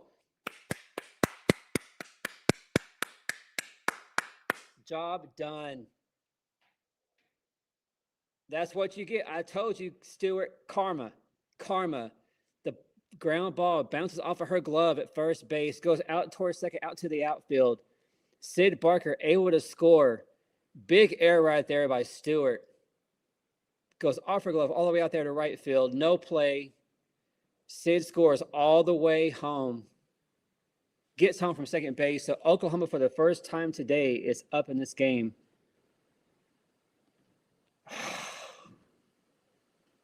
That's right. I told you, CJ. Yep. Karma.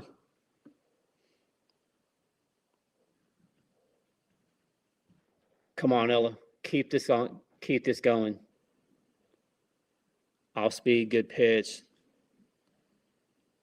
So Oklahoma down 2 in the 7th inning. They find a way to tie it. We get here in the extras. Oklahoma now with their first lead of the day. Runner at first, one out. Ella Parker at the plate here with no 2 count now.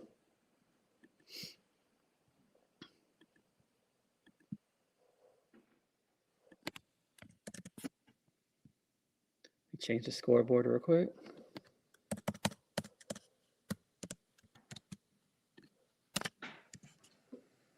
A grounder over to first.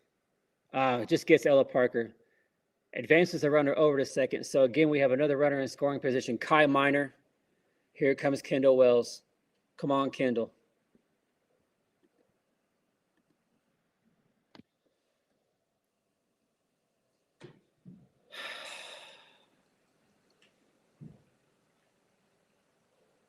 Here comes the clowns from Texas trying to drag this out with their bullshit because of the rain. Trying to drag this out. He's out doing some BS, going to make a pitching change. Full clown show in full effect. Texas desperate to get to this rain delay. Hurry up, let's go.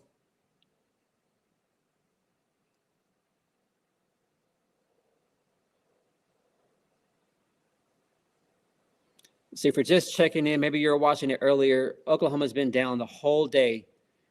They have kept fighting, blown earlier opportunities, but when it mattered the most in the seventh inning, they came in, Gabby Garcia with a 2-run bomb to tie it, to get us into extras. We get a couple hits and error by Stewart over there at first base. Ball bounces off her gloves, goes to the outfield. Sid Barker able to score from second. That's how Oklahoma got their lead. So Texas, with the weather in the area, doing everything they can to stall, waste time, praying that the rain will start, lightning will come in.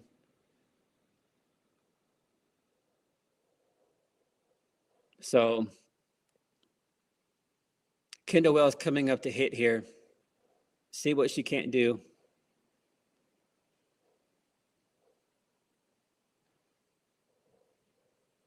What a series, y'all. What a crazy game.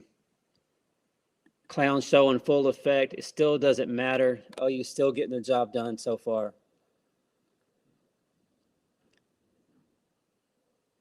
Of course, once OU gets the lead, Mike White's like, hey, let's just go ahead and switch the pitcher and let's waste another 5-10 minutes here and, constant BS. The Texas Clown show here as expected. So everybody's ready to go. So 2 outs here, top of the 8th inning. Oklahoma up 6-5. Runner at second base. Here comes Kendall Wells, a chance to extend the lead even more. Frank, absolutely, absolutely. Never doubt it. It's a real thing. Agreed, John. Yeah, so again with you. Hit one and break them windows. First swing and a miss, and that's what she was doing. She was swinging for the windows, y'all. But with the speed we have there at second, just make good contact, just get a hit, and Kai will easily score. Quickly, Kendall Wells is in an 0-2 count with a foul ball here.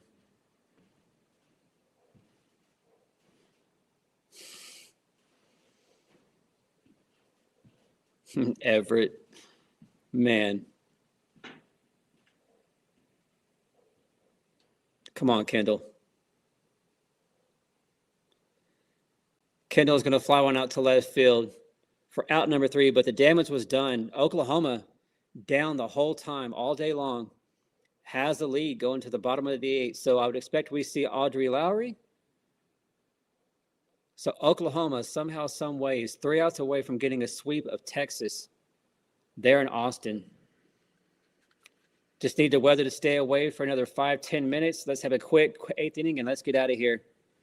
And then I don't know if you guys heard, but the Sooners are not flying back to Norman. They have to take a bus back to Norman. There is a bunch of crazy weather that's coming through Oklahoma, Texas, so it's going to be a long bus ride home back to Norman with all the storms going on. So definitely hope they get back safe, no issues, but yeah, they have to hope to avoid crazy weather just trying to get back home to Norman. Mike White's going to fake an injury. A&M beat Ole Miss 10-9. Man, that's crazy. 10-9.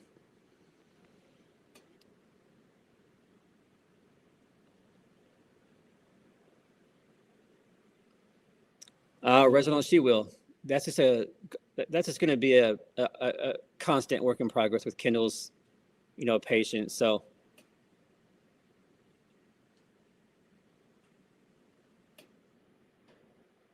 All right, y'all. So we've seen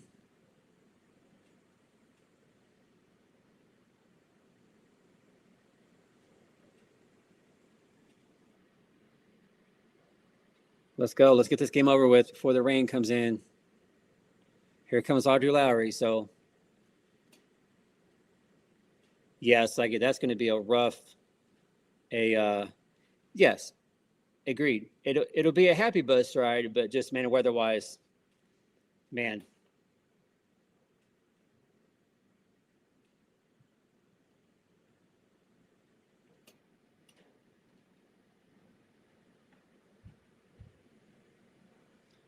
Resident, they might too. Yeah, they might just. Yeah, I don't know why they just wouldn't stay. Now I get it because you want to get back home. They're supposed to play Oklahoma State on Wednesday in Bedlam, so yeah, we'll see. We'll see.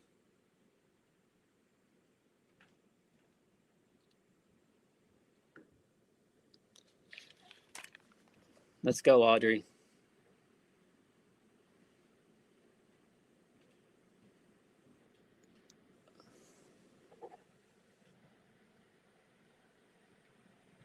Is my view?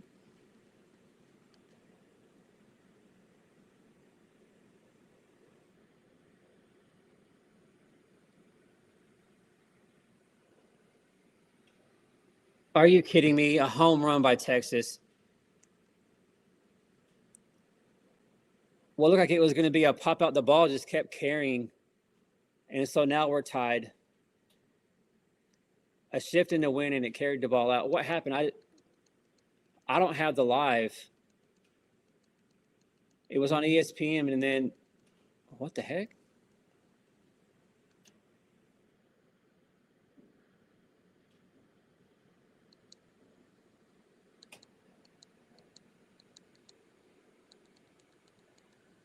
So tie game here, bottom of the eighth.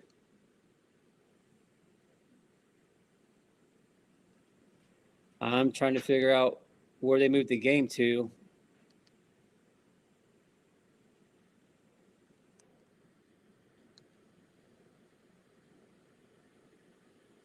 Yeah, they went to. I'm seeing if it's on one of the other ESPN channels.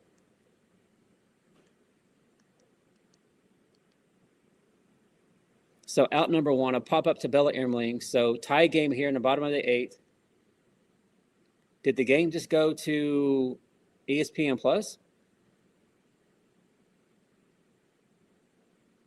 Okay, so ESPN Plus. So a home run that I guess carried out to tie the game for Texas. Lowry gets another or gets the next batter. So it's tied 6-6. One out, bottom of the eighth.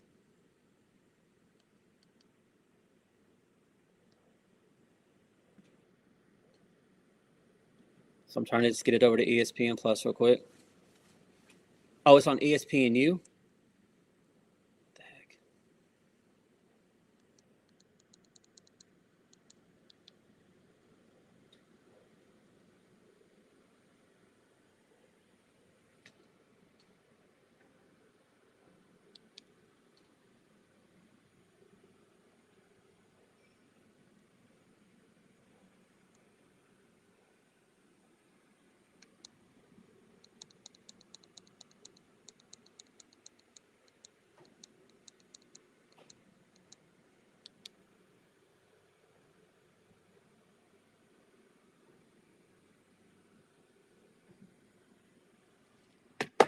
All right, so an infield hit by Texas here. So a tie game 6-6. Here comes one of the clowns for Texas, Stewart. Tie game, one out, runner at first. Let's get a double play right here, y'all. Let's get back in the dugout.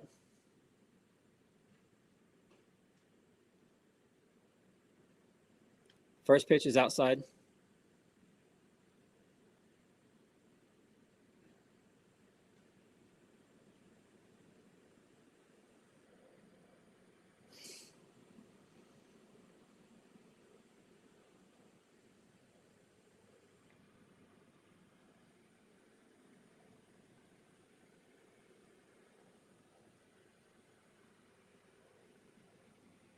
Come on, Audrey. You got this.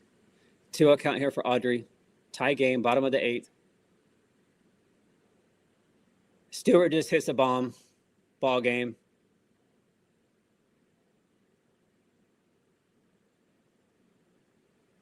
So Texas is going to get a game. They get to feel good about themselves. They're not going to get embarrassed. They're not going to get swept at home. So real cute there, Shorthorns. Real cute. Oklahoma is going to lose this one 8-6 in extras. Texas gets to feel, I guess, a little, I guess, better about themselves. But Oklahoma gets the series win. So let's get back home to Norman. Let's get ready for Bedlam, and let's get ready for Arkansas. But again, just how she acted with that home run, more karma's coming her way. So, man, who would have thought that, y'all? You bring in Audrey Lowry, you're up a run, you just got to get 3 outs. But what a game. OU had a chance, got it to extras, couldn't get the job done. But thank you guys so much for being here on a Sunday afternoon. You guys enjoy the rest of your weekend, and I will see y'all again on Wednesday, weather permitted, there for Bedlam between Oklahoma and Oklahoma State. So with all that being said, Boomer, Tuck Fexus, and I will talk to y'all later.